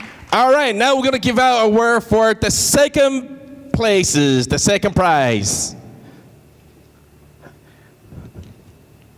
The winner is. 哦，第2名 Micro PC。哦。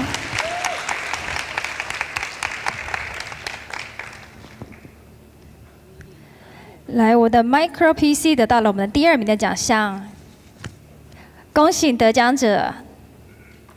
那我们还请看我们前方的摄影机，给我们一下照一张合照。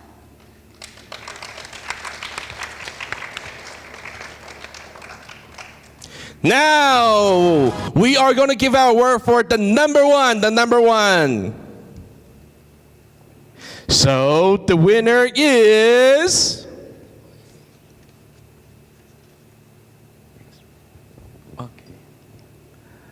这个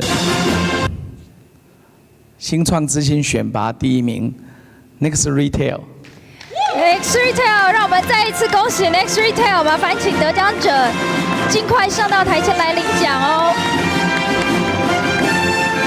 Next Retail 呢，最主要是做与 AI 的人脸辨识功能。那我们再次恭喜得奖者，那还请我们的市长以得奖者看我们的前方摄影机。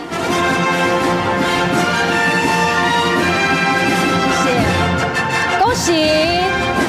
那我们现在欢迎所有的得奖团队到我们的台上来跟我们的市长合影，还有欢迎我们的2位贵宾，我们的台下的贵宾们也一起上台跟我们合照。我们的 Tava Cindy。Come on, all the judges, let's take a photo with the mayors and all the winning teams. 所有的得奖团队，麻烦请上台跟我们的市长合影。那我们也欢迎我们很辛苦的裁判。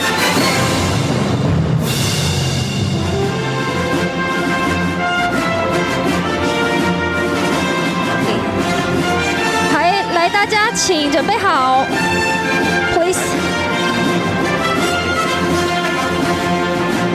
来，谁要拿那个100万赞 ？Michelle, you read this Chinese. You're good. 那我们还请所有的。请我们的市长，还有我们的所有的长官，还有贵宾，还有我们的得奖团队，以及我们的辛苦的裁判，一起看向我们前方的摄影机，让我们一起留念。Say cheese！ Cheese！ 好，那我们再一张哦。来到我们给一个赞好不好？大家都说哇，来，我们来配合市长赞。是桃园新创之星前进国际选拔暨国际论坛，给大家给个赞。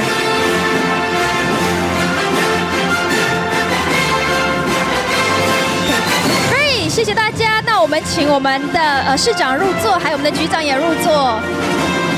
再次 congratulations to all our winners。那我们请所有的长官，还有所有的贵宾、裁判，以及我们的所有团队，请入座。那我们请我们的摄影大哥到我们的台上来，让我们所有的参加者能够一起留张大合照，谢谢。市长，坐一下。好，那我们请所有的参加团队呢，还有我们今天所有的长官、嘉宾，以及所有的裁判都一起入座，让我们从大舞台的方向呢，跟所有的参赛者，还有所有的参加者一起合照留念。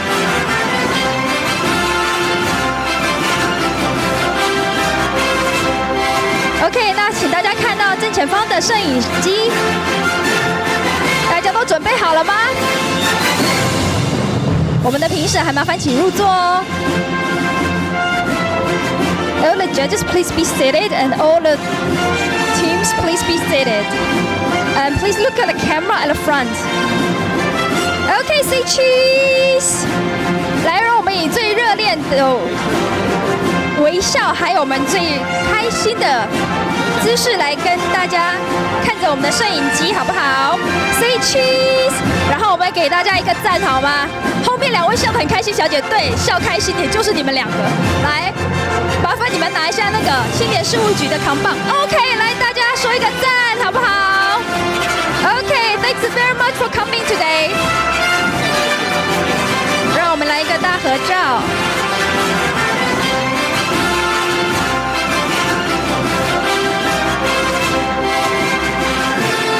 OK 吗？摄影大哥都 OK 哈。再次感谢我们摄影大哥，然后也谢谢我们今天的郑文灿市长来到我们的现场。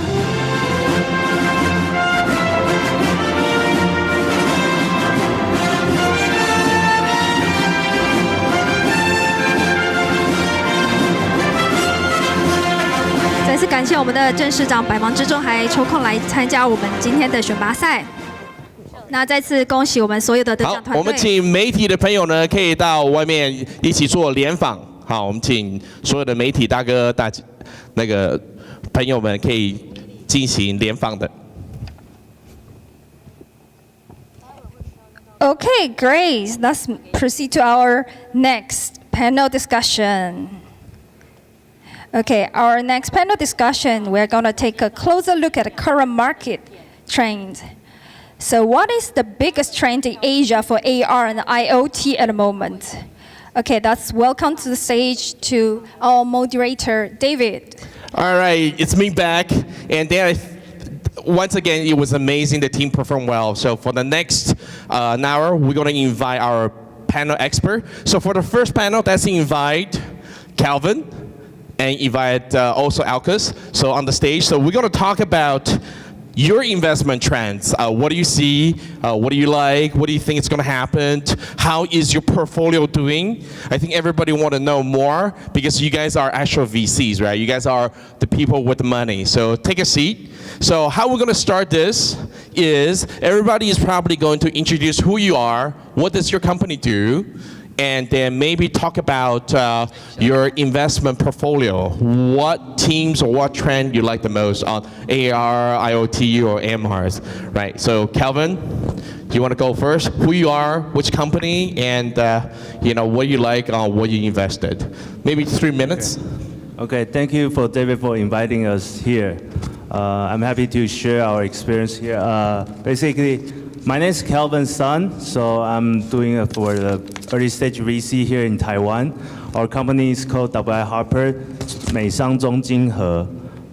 So we do early stage like pre-A, Series A, and across America and Taiwan and also China. So for the last 25 years, we've been investing in high TMT and healthcare.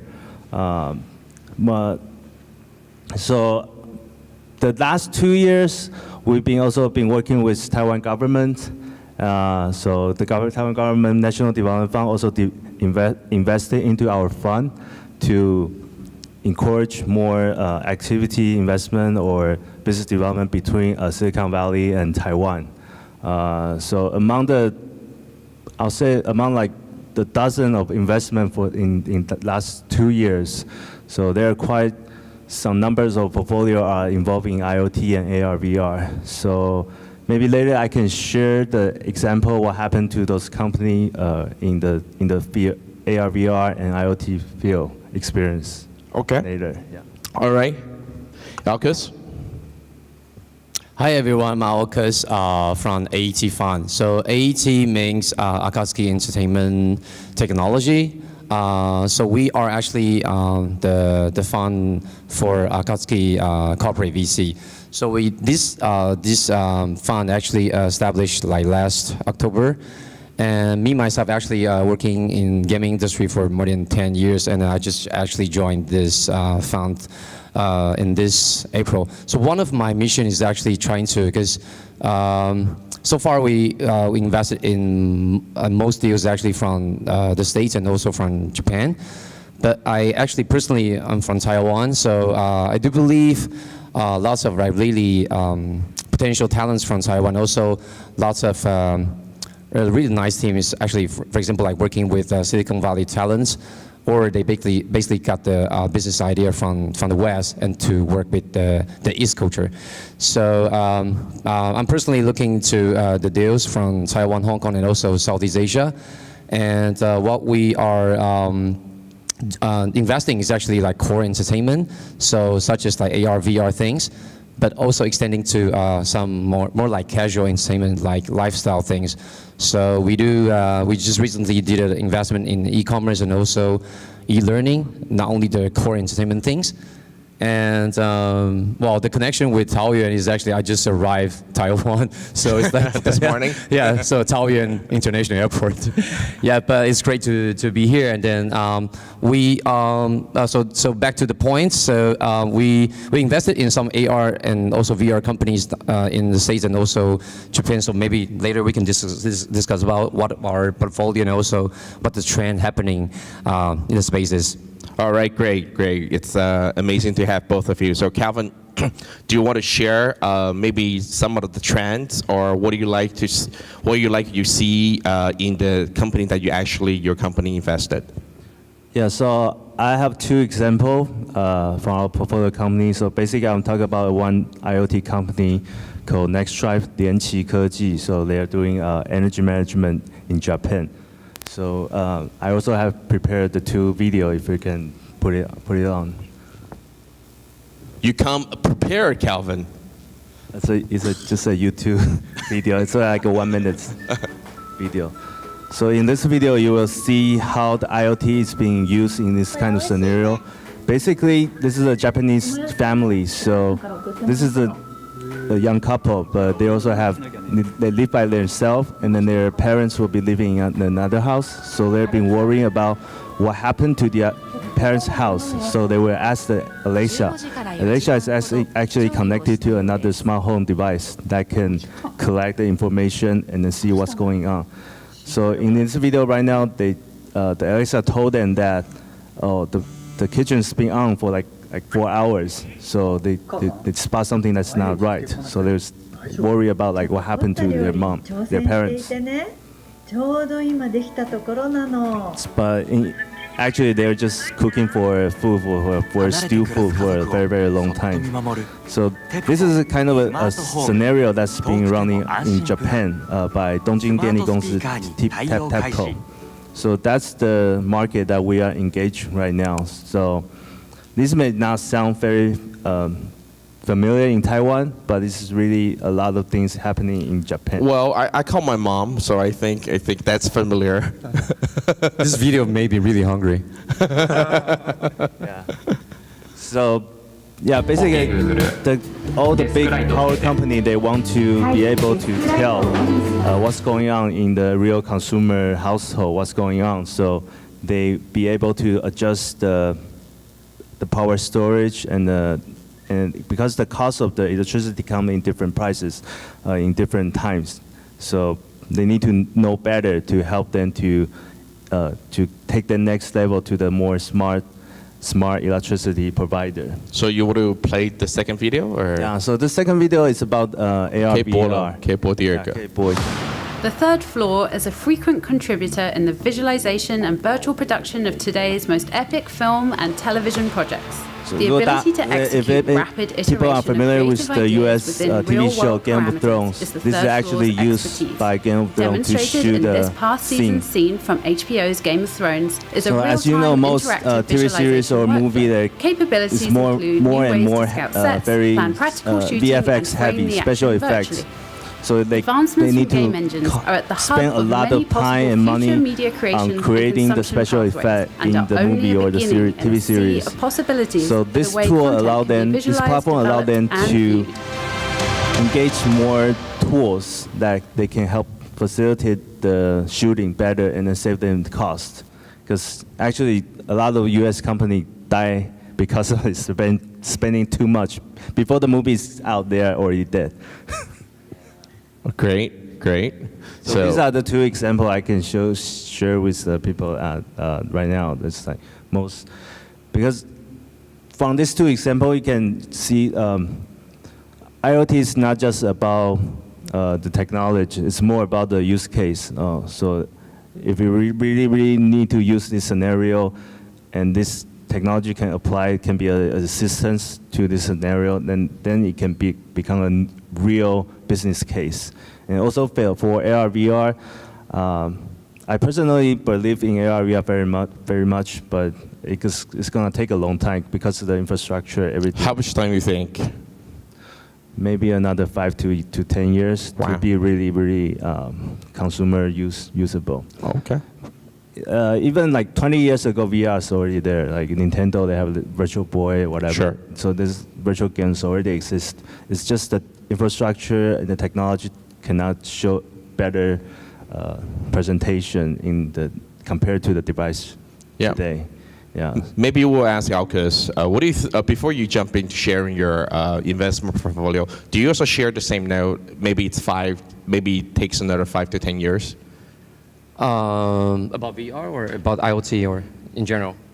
Or in general, like what Calvin has shared. Yeah. So I would say because technology is like how you gonna use it. So IoT, like Calvin said, the idea is not like super new. So basically, it's like how you innovate or how you use it in your life, or try to make something in the past, try to make it like funnier, or try to make it like more creative ways in your life now. So it just remind me because I saw the page of SkyRX. So one case of like IoT example that because we are actually focusing on entertainment field. So it's like more like entertainment tech. So try to imagine like we are using drone for shooting photos or taking videos, but actually we can using drone as one of the racing. So in China, they actually have a drone racing league, DRL, and they also have a esports actually do the. It's not like live broadcasting, but it's one of like the league. So we actually not playing. So in the past, basically we're looking the racing things like MotoGP or Formula One, but now we're actually having something in drone. So it's kind of one of like the innovation for not only the entertainment, but also using these IoT things, try to innovate or try to make some hardware things re-innovated or redefined with some new technology. And another case that we are actually really interested, and also I know Brian from ISV. So another case is actually the using AR technology for live streaming. So everyone knows. I mean, personally, I'm actually using 17 EC live streaming. You do for your kids or for you? I was using it because EC was actually one of my clients when I was in the gaming industry. Yeah. So. I mean, 117 is actually 17 is actually promoting these AR live streaming things. So and there's actually one really famous group, like virtual idol group called N2 Girls. So there's a team in China, so it's like more than 150 people supporting this virtual idol. So try to imagine you can have it's like Hatsune Miku from Japan, but it's gonna be like AKB48, like a virtual idol. So they can do live streaming for non-stop 24 hours, and then 7 days in a week, and then they could do like live streaming for World Cup. They could do like entertainment show. They could do the live streaming for Formula One, or they can do the live streaming for the coming election or something. So it's kind of like using this technology. In the past, well, sometimes you seeing everything in the same way, but using some new technology will make people view the things in a different way. So this is kind of like my personal thoughts about how to use the new technology to make the things in the past. It's like, okay, basically people are familiar with the things, but using this technology as an innovation way will make your life, or make the technology more into your life. Yeah. So let me be on the contrary. I know you guys are all big on AR, VR, or do you think it's overhyped? Too many people talk about it. Is it overrated? Or you think that we need more promotion of it because most people don't understand its limitation, right? Yeah, I think it's a good thing that people starting having the hype. Because of the hype, there's people being able to see what we lack of or what we need more to get it better. Do you think there's enough hype here in Taiwan? Because actually in Taoyuan, one of the base, the hub is actually focused on, and Dongjidi is actually focused on AR and VR. Do you think we should build more in Taiwan to get the hype? Yeah, I think definitely, because Taiwan has a technology. We know how to build the hardware. Now we just need to be more focused on how to build the software and build more content. So last time I gave a talk about content. So sure. I think AR VR is also one of the very key platform that later it will create more and more content that's gonna be more impact to the industry, because the device itself is nothing. It's just a device. It's like your phone. It's more about the video, the ichi you see on your phone, or the interaction between the people, making new business model or more innovation ideas. So Alcus, you also think that you share the same views that we need more hype, and also on the content side, do you think that's what Taiwan's strength, or do you encourage more startup go on the content side, or is it more the hardware side? Calvin, we can come back to you on that.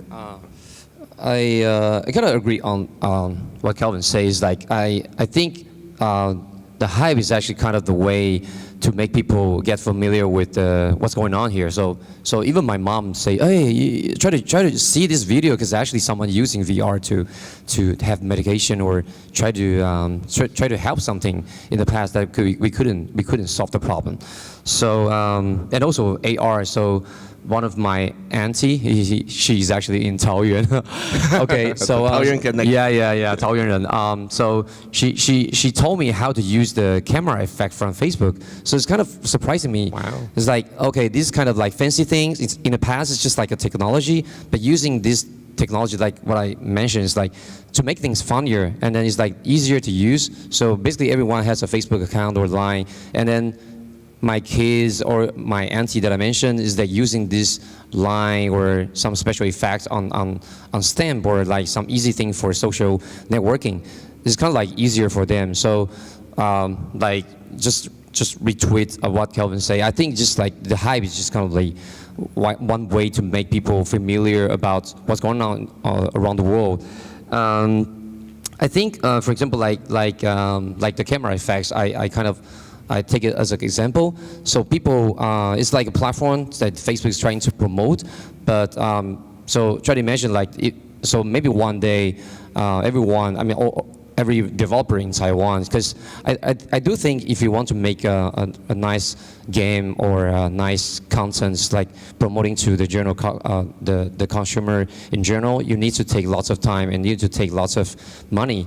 to really build up your brand. But using some platform like Facebook or Instagram, and then using their technology or their platform, that'll be easier for a developer from Taiwan. Because, for example, that the facial lab that we had on the stage, I think maybe it's one of the way that you could use this technology to work with Facebook or someone. Because I mean, everyone is using Facebook, and then you tag your friends sometimes. But if you're using this technology to work with Facebook or Google or sometimes, they'll be solving their problem, or maybe they could utilize your technology to more business solution. Yeah, probably someday. So yeah, I kind of agree with Calvin says, kind of like, this timing is actually helping us to understand more about technology, because it's actually easier for us to understand.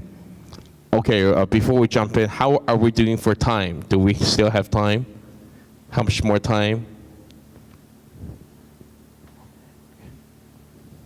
Let's go for another 5 minutes. Yeah, let's go for another 5 minutes. Yeah, Calvin, you have about 2 minutes to make whatever you think you want to share with everybody. Do you want to share about Taiwan? Do you want to share about your passion? Come back to the VR topic. So right. Maybe the content and the device is kind of going to be like chicken and eggs. Yeah. You need to wait. So which one is the chicken, you think? It's the same. So you need to wait for the device to be better and to the infrastructure to be better to get you a better presentation. So should Taiwan focus on device? We already have well, HTC I think there's a chance, because for what I see right now on the market, like AR, VR, they are mostly adapted by the business use, commercial use. Okay. So it doesn't make sense for you to upgrade a device before you know the consumer is going to use this device. I see. But for example, like the company I just shared, they're using for movie shooting, TV series shooting. They need a better quality and better device to fit in this scenario to help them do their job, do better. So what's actually the egg? there's a need for. So what's the egg? The chicken is the device, and the egg is. That's all the same. Yeah. So when we see once we see the change in this kind of industry, then it will probably go into consumer side later. So that's why I say, like, maybe in another 5 or 10 years, people can get more. You think Taiwan has a chance? Yes, always. Oh, great! Love for Taiwan. August, maybe we can wind up for wrapping up. So what do you see Taiwan, or what do you think the chicken and egg is? Well, using the egg, you can make some art. So and using chicken is like you can use it not only for food, but using it as a music. So I'll say well, in the past, basically Taiwan is like the factory for the world. So we're making shoes, we're making all kind of semiconductor devices for the world.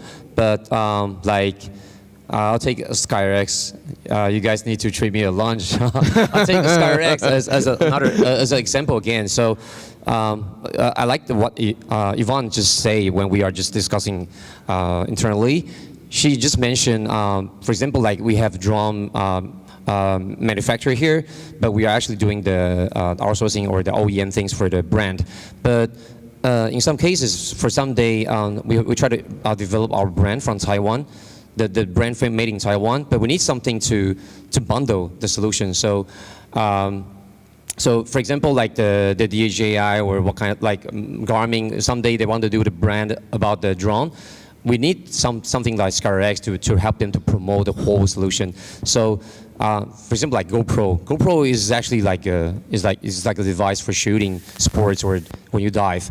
But what's different is actually they're promoting the community for video or this kind of like spirit for adventure. So I think just like Kevin says, like chicken and egg, but we try to figure out the nice cycle for the whole ecosystem. So not only for hardware, but also like the software or the contents, or also some solution is better for the ecosystem. I think this is kind of like the innovation for the next step that we could move out to the world from Taiwan. All right, we have 1 more minute, so 30 seconds for each. So recommendation for the startup? Yeah, so recommendations, don't be afraid to fail. You have to try everything to find out. So like the VR hype, even though most people die in this in this wave, at least you know what's going on in the global market, so you know what's needed, what's lacking. So that, and as a startup, as a company, you should always do that, always to adapt, always to find out what's the new opportunity there, always changing, and that's how you success. Okay, Alcus? The recommendation for the startup is actually to work with us. To work with us. So, Kelvin, me, and also Taoyuan as well. So here's our Facebook, our telephone numbers you can contact. I'd like to say that some things like try to don't be afraid to challenge. Like basically you have lots of resources, everywhere in Taiwan, but we need something to innovate the business model, or try to innovate what the business idea that we have so far in the past, but try to innovate it in the different levels so that we could bring the idea to show the world. Okay. All right. Once again, thank you, Calvin. Thank you, Alcus. We're going to take a photo. OK， 那我们请我们的参加者坐着先拍一张合照，好不好？对。那我们请我们的摄影大哥可以帮我们拍张合照吗？谢谢。So this will go on the Facebook? Yep, definitely. 需要拿一个麦克风吗？那我们请看大哥那边。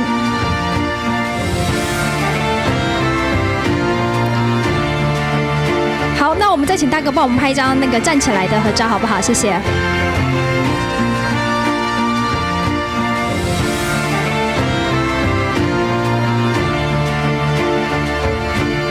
可以，1、2、3 ，cheese。Good， 谢谢摄影大哥。那再次谢谢我们的 panelist。Okay， 那我们现在 let's move on to our second panel discussion.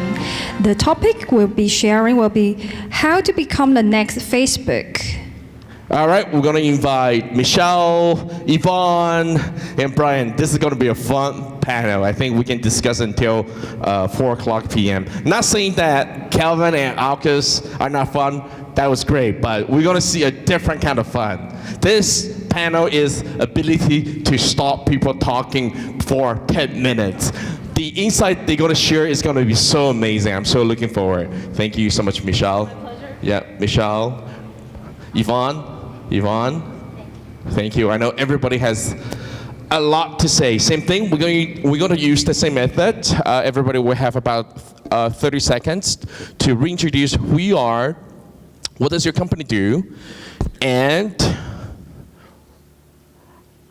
what do you think about this topic? Should we encourage the startup to follow the role model of Facebook? Should everybody benchmark Facebook? Or how do you think the key ingredient is to become the next Facebook? So you can either take either different view. So we will be very quick, probably a minute, then we're going to jump into the discussion. So Yvonne? Hi everyone, I'm Yvonne. My name is Yvonne Chen. I've been working in the VC industry for almost 20 years, and from hardware to software, from service to the core, and from OLED to LED, and from mobile internet to the blockchain, crypto, and even today, a lot of things I have been. I think I'm not that strange. I'm very familiar with that, and I've been done a lot of investment. Currently, I'm a venture partner of W. Harper, so I'm sure that Kelvin has introduced W. Harper a bit. Also, I been an advisor to a lot of firms like blockchain firms or crypto exchange firms. I'm so happy to be here because it's my second time to be the. Yep, you're the. Second time Taoyuan as the panelists and the judges for the Taoyuan city government Taoyuan. And you're going to be invited back next year as well. I hope so. Yeah. I think, I'm not sure. So I think today is the most. I think the performance of. How do I say that? I think today I'm impressed by the teams. You're impressed. Yeah. Great. So I hope that they are doing. They will be doing very well going forward. Then. Okay, so we're going to come back to you, Yvonne. So Michelle. So my name is. Yeah, we're going to turn the mic. Yeah, so my name is Michelle Messina. I'm CEO of Explora International based in Silicon Valley, and I do a lot of work with capacity development for startups, mentors, and angel investors all over the world. I am very impressed with the startup pitches that we saw today. Oh, thank you. And to the teams. I think there's a lot that we'll be able to talk about how to build the next Facebook. If we're talking about social media, or we're just talking about a company that is part of all of our lives. Yes. Got it. Okay. All right, Brian. Hi, my name is Brian Yen. I work for Infinity Venture Partners. We are a Japan VC, and we have offices in Beijing, Taipei, and Dongjing, and Tokyo. Yeah. So we basically invest in the startups that acquire the users through internet. So that's a very broad definition. So yeah, that's a lot of different companies doing lot of trial and ventures within our portfolio. Yeah, and overall, I think the 8 teams they just presented today show a lot of potential. So yeah, looking forward. Congratulations on the first 3, and then hope you have a great journey to the Bay Area and bring some successful experience and come back and feedback to the community of Taoyuan. Yeah, thank you.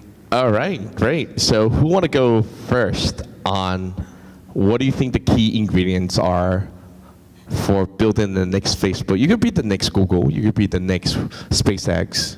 Or do you think startup should or should not to have that benchmark at day one? It's very open-ended, and there's no right or wrong. And I know 4 of us, we can discuss into tomorrow, and there's probably not going to be a consensus. My biggest thing that I see when I travel all over the world and work with startups is they see so many opportunities out there for them, so many different markets, and there is an inability to focus on a particular profile of customer or a particular market. And I think it's because as entrepreneurs, we don't want to miss opportunities, and we feel like if we choose target A, then we're going to miss, B through Z, for example. But that's the most important thing, because you can't do 3 different markets really well. You have to choose one. But then the process of coming to the decision to choose is hard as well. So all that analyses and research to figure out which market is the best, it's definitely not easy being a startup founder at all. But understanding your market and making a choice about your market and figuring out how long you'll invest in that market and what KPIs and metrics and milestones you'll track to figure out whether or not you're making progress or not. Those are some important elements, in my opinion. Wow, even that is for me, running an incubator, knowing where your markets are, what your key metrics, that's very good. So Brian or Yvonne? Brian? Yeah, I think from an investor point of view, we always encourage startup founders, don't be afraid to do something that is me too. Like, for example, if you see something like very successful in the States or in the Europe, just you need to, it's totally, that's a good start for you to do something innovative and like locally. But the one key thing is here is you cannot just look at their success and interpret their success only on the surface level. So really need to see through the inside story of their success. Like, for example, Facebook. So a lot of people might think that Facebook becomes so successful because Mark Zuckerberg is such a genius and he built such an innovative product that nobody have ever built. But in fact, there's one product called MySpace that exists way before Facebook, but it didn't become a hit for several reasons. Maybe it wasn't the mobile phone penetration was not big enough, or whatever. You can think of tons of reasons like that.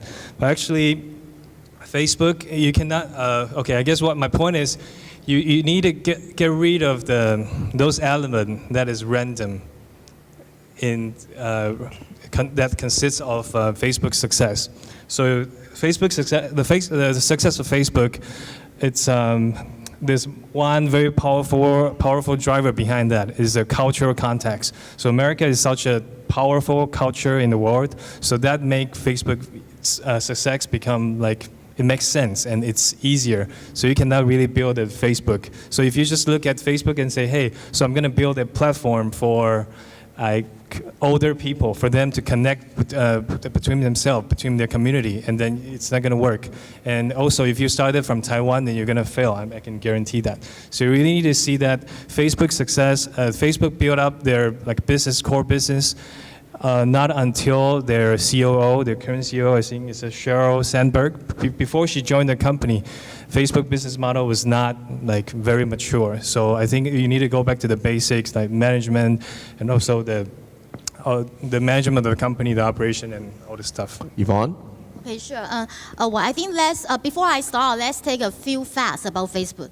First of all, Facebook was founded in February 2004. And currently, they have almost 2 billion subscribers all over the world.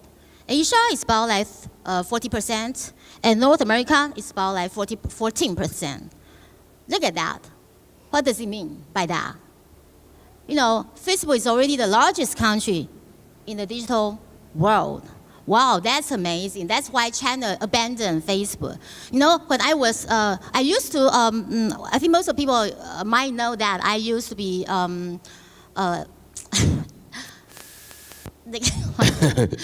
charge the investment acquisition for the phone company called HTC. Yeah, the small phone company. So from 2008 to 2013, so we bought a lot of company. We made a lot of investment.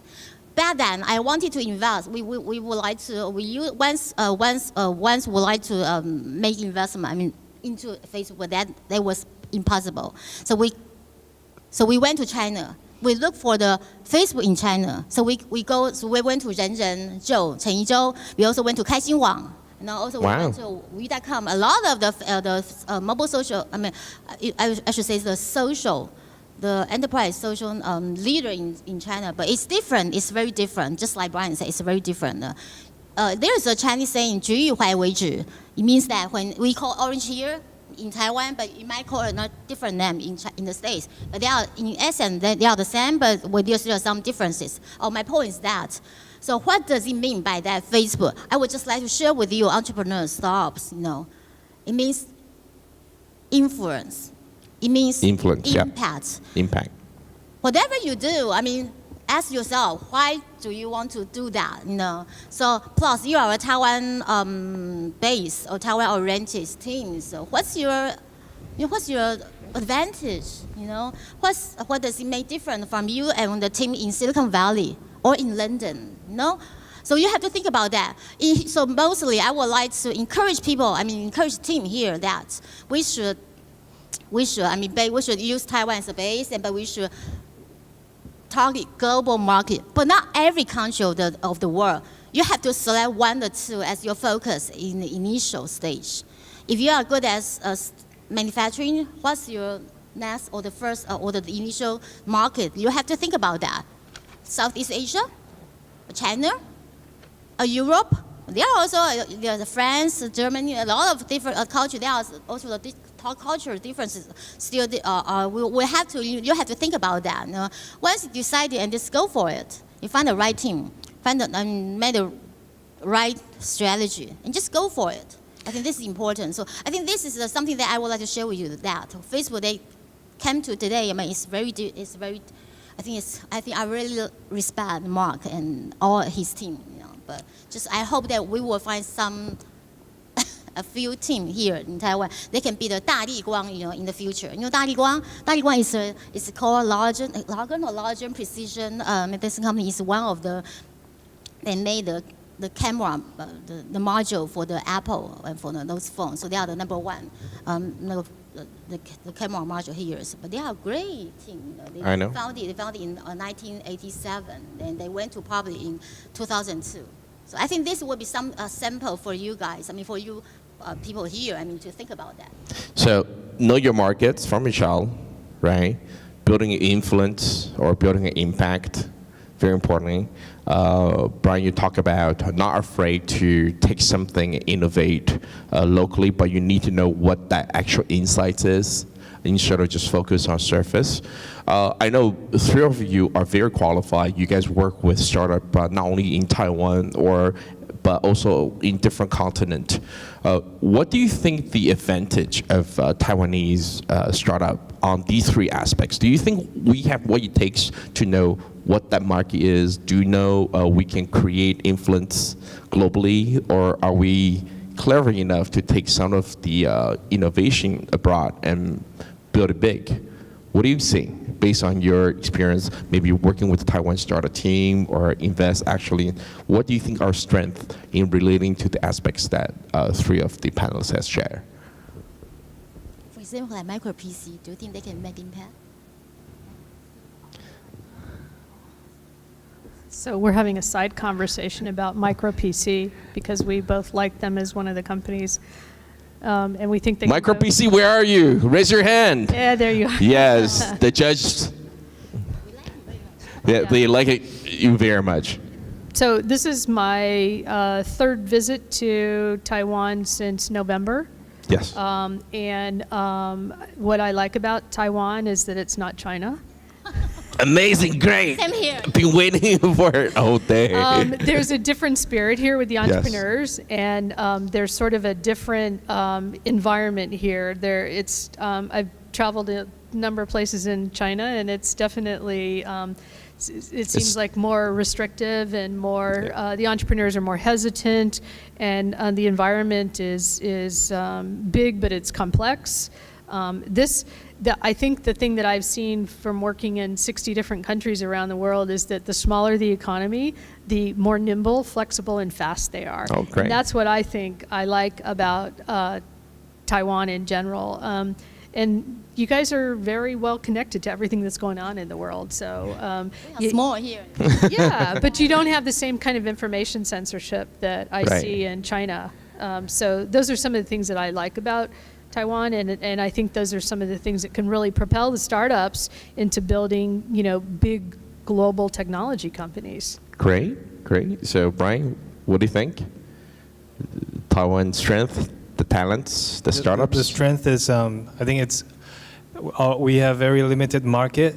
So we only have like 20 million in size, population in size. We cannot compare with Southeast Asia or like China. Even we speak pretty much the same language, but due to this political barrier, we cannot consider China as our market. And of course, it's Japan, which is the third largest market in the world. So I guess being surrounded by all these big markets, like make us realize that we have to go global at the very first place.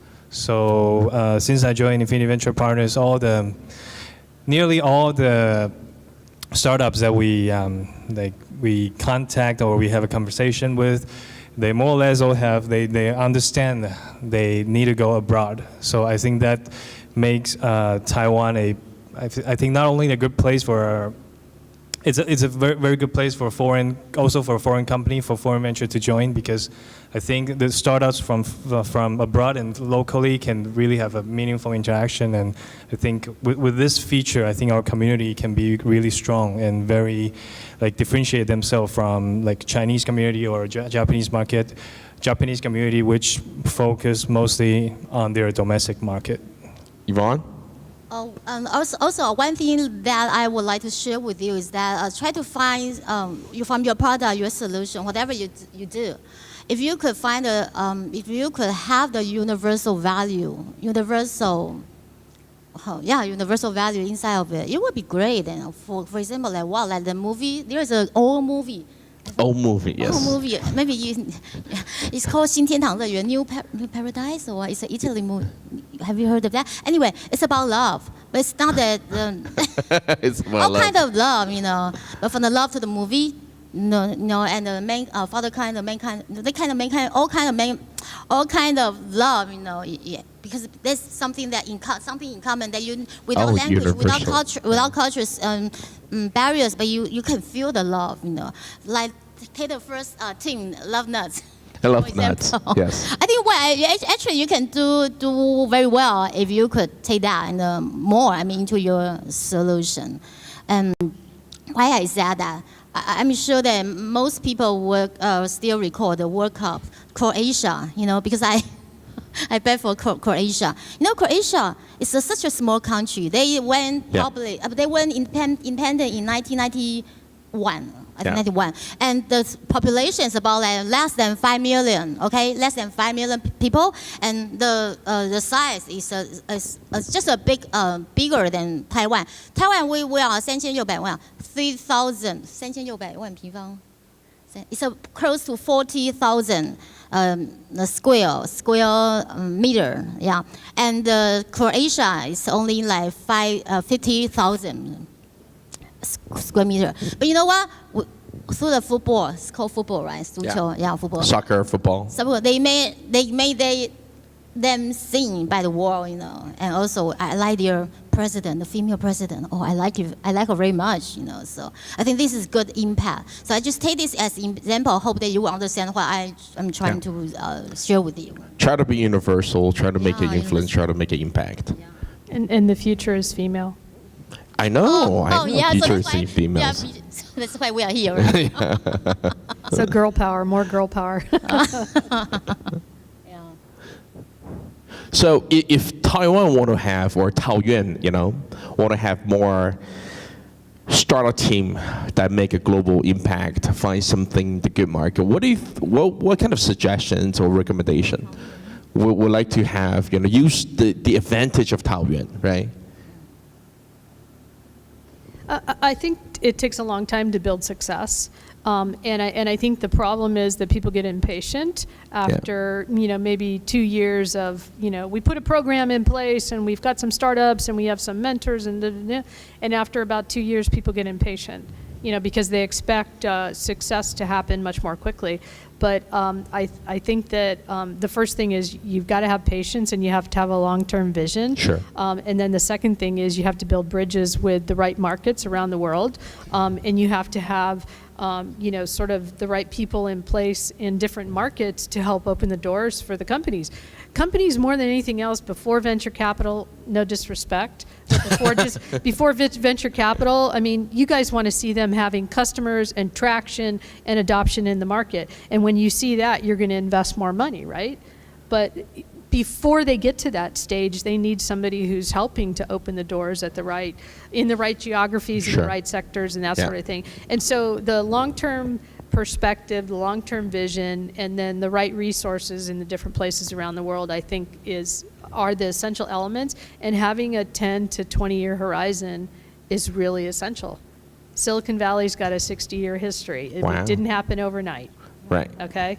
So, you know, it's been there for a long time. You can't come in and build an ecosystem like that and expect to have startups. Serial entrepreneurs had their first failures. Sure. Okay, so think about that. Well, I failed 2 times. Okay, so you've had that experience. You understand what it's about. So that's my suggestions. Yeah. Yeah, in Silicon Valley, they have Stanford University, they have Berkeley University, they have quite a few local universities. They provide a talent pool. That's a kind of provide a talent pool role. But here in Taoyuan, I think we have 中央大学, right? Yeah, we have 中央. That's why we're here. 中央大学 here, right? Yes, with Taiwan like Central. And like Central 什么中原大学的英文怎么讲？中原来总监中原大学的英文怎么讲？ Central. Taoyuan University, right? Taoyuan University. Yes, I think. I think there are quite a few here. So actually, we should leverage the resource there in the. Yeah, actually, Taoyuan University Incubation Center is one of the most, you know, well, they have a lot of great success and they've been building bridges. Yes. Yeah, very good. Yes. Zhongjin, you start here. I made a little plug for you. So, Brian, what do you think?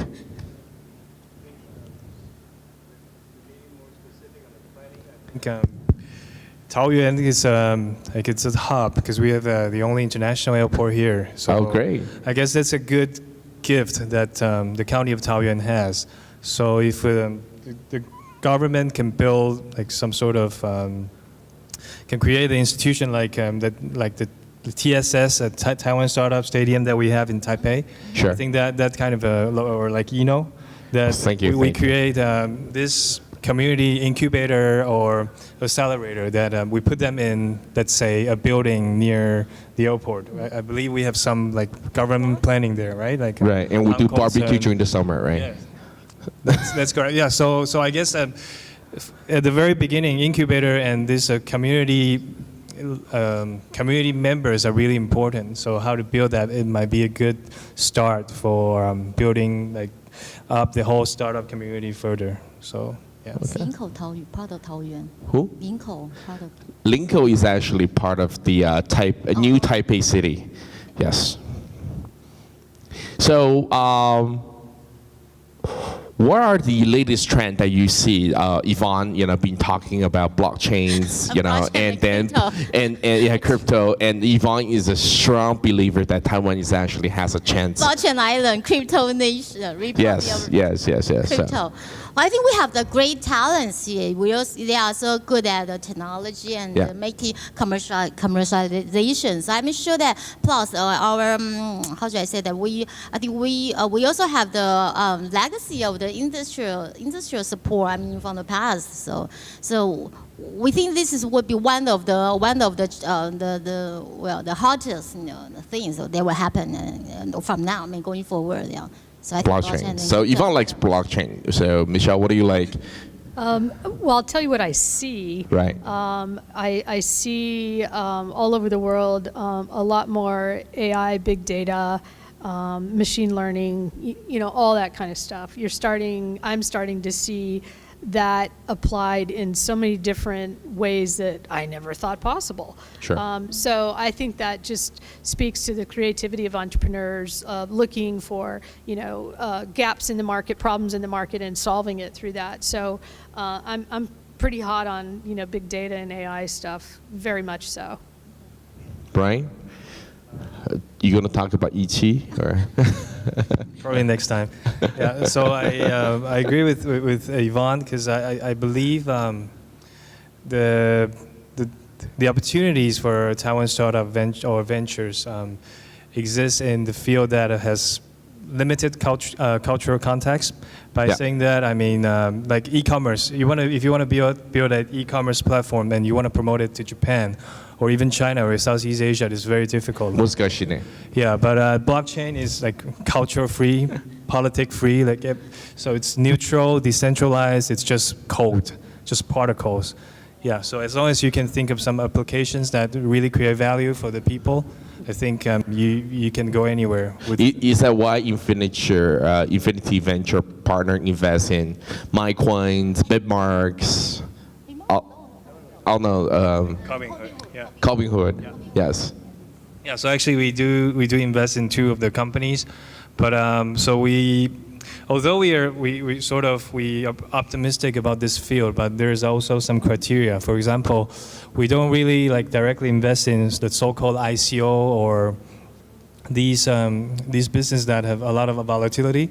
But instead, we believe that this is a trend. So we believe that those people or those companies that provide services like Robinhood, because Robinhood provides services to the companies that want to do ICO.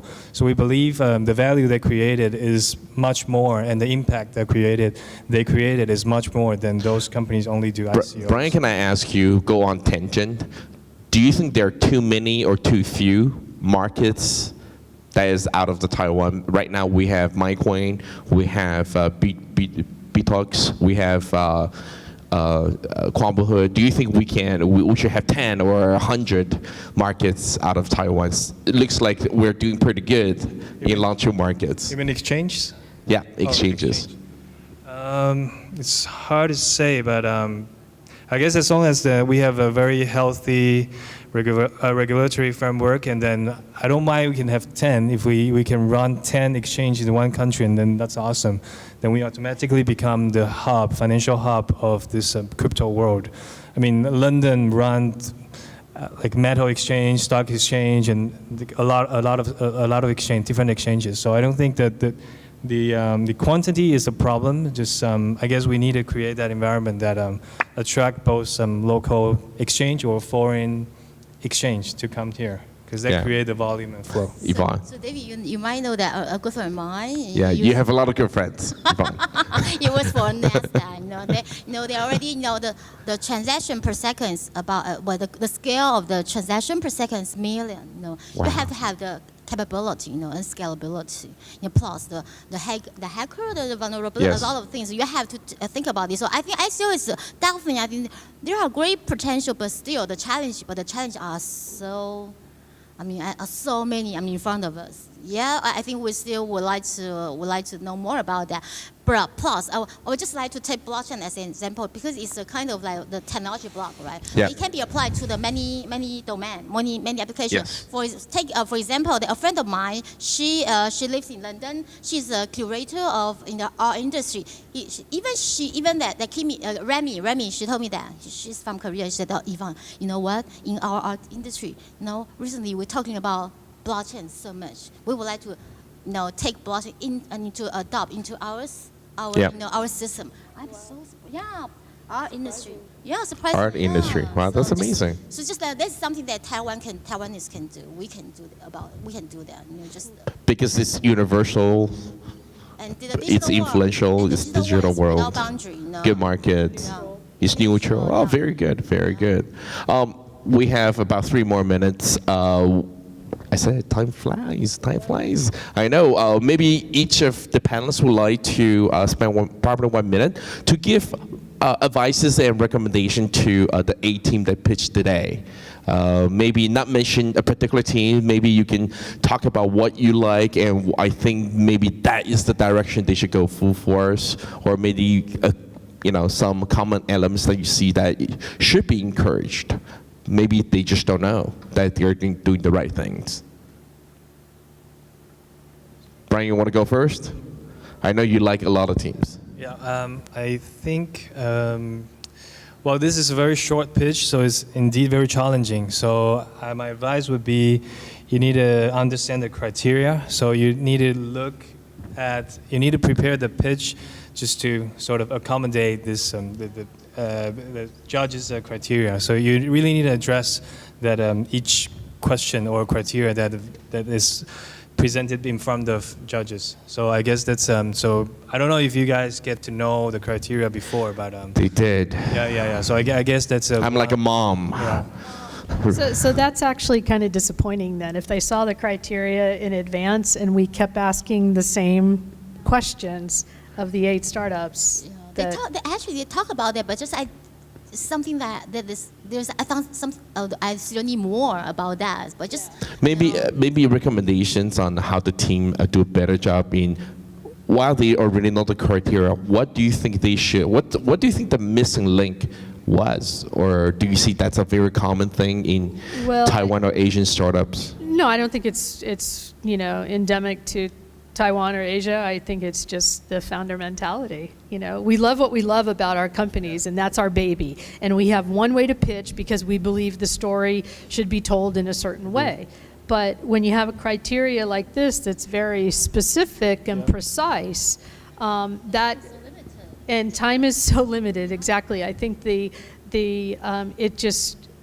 need a founder or a presenter who's just open-minded enough to say, okay, I'm going to put aside everything I've done in the past, and I'm just going to focus on telling my story, but make sure I reinforce these 5 or 6 points.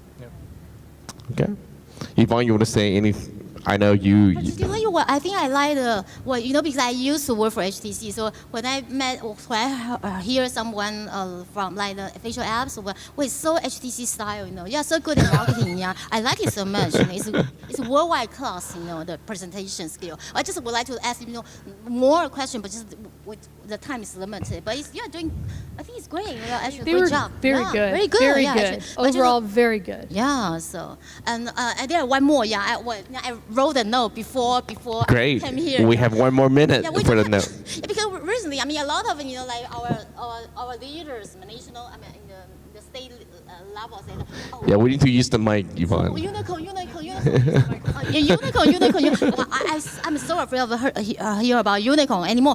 Yet I would like to share with you how to reason to become unicorn. It's just as we just discussed earlier, previously, how to pay attention to the market size, the core competence, and your entry barrier. It should be high enough. And also, what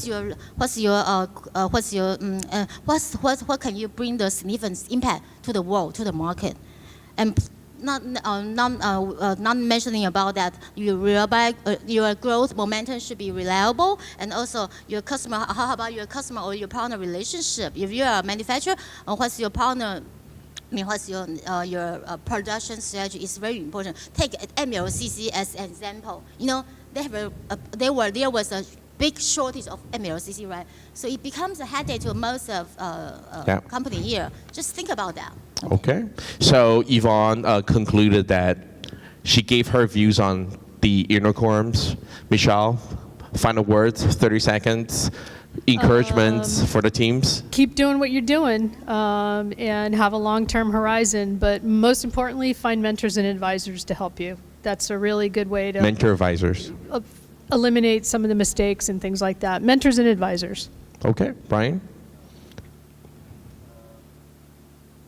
Founders, you really need to identify your strength and your weakness and find the right people to help you with your weakness. And then the spirit, make time for yourself to demonstrate your strength. So that's very important. All right. I think that's all the time we have. I know we need to take photos. And the first photo we need to take, 要照相了, is to be seated before we take another photo. 那摄影大哥，麻烦您拍张照。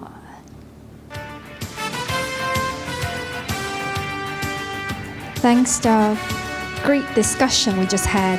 Thanks to 3 of our panelists. Okay, this concludes our event for today. Thank you very much for coming, and thanks again to all our 6 wonderful judges and 8 great teams. And thank you for participating in today's event. And please remember, when you exit, please remember to take a lunchbox at the corridor at the reception. Okay, let's give a round of applause to our great speakers and our 8 amazing teams. 那我们再一次的感谢我们刚刚所有参与的讲者，还有我们今天8队的强队。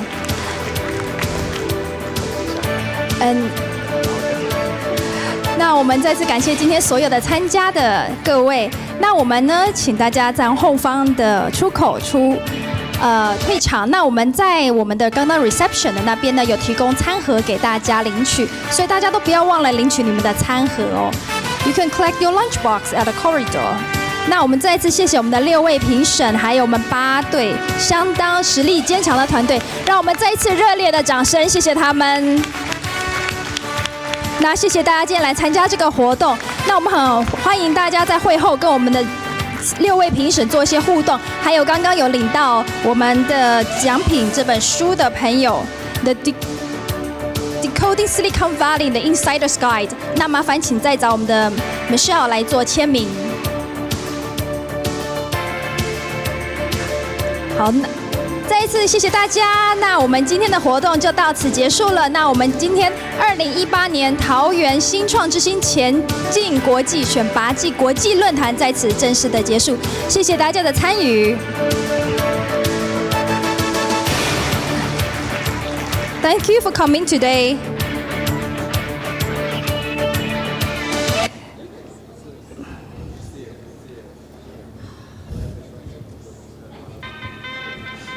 Taoyuan Startup Final Contest and Taoyuan Innovation and Entrepreneurship International Forum has concluded. Thank you for coming today. Please make your way to exit and please remember to collect your lunchbox at the corridor. If you have any questions or you would like to interact with our judges or startup teams, please feel free to stay over and networking with others as well. You don't even know. I can make your hands clap. Said I can make your hands clap.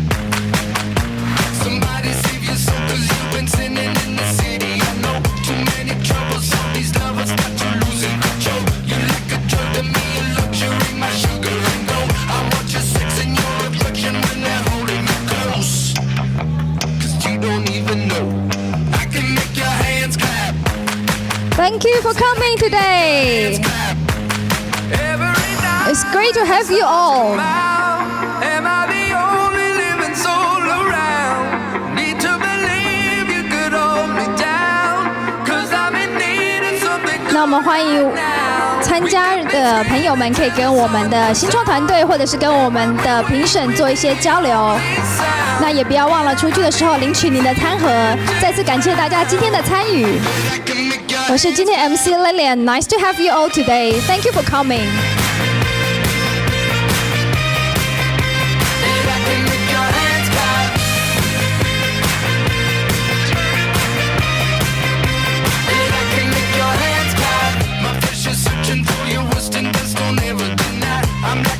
danger, give me danger, all your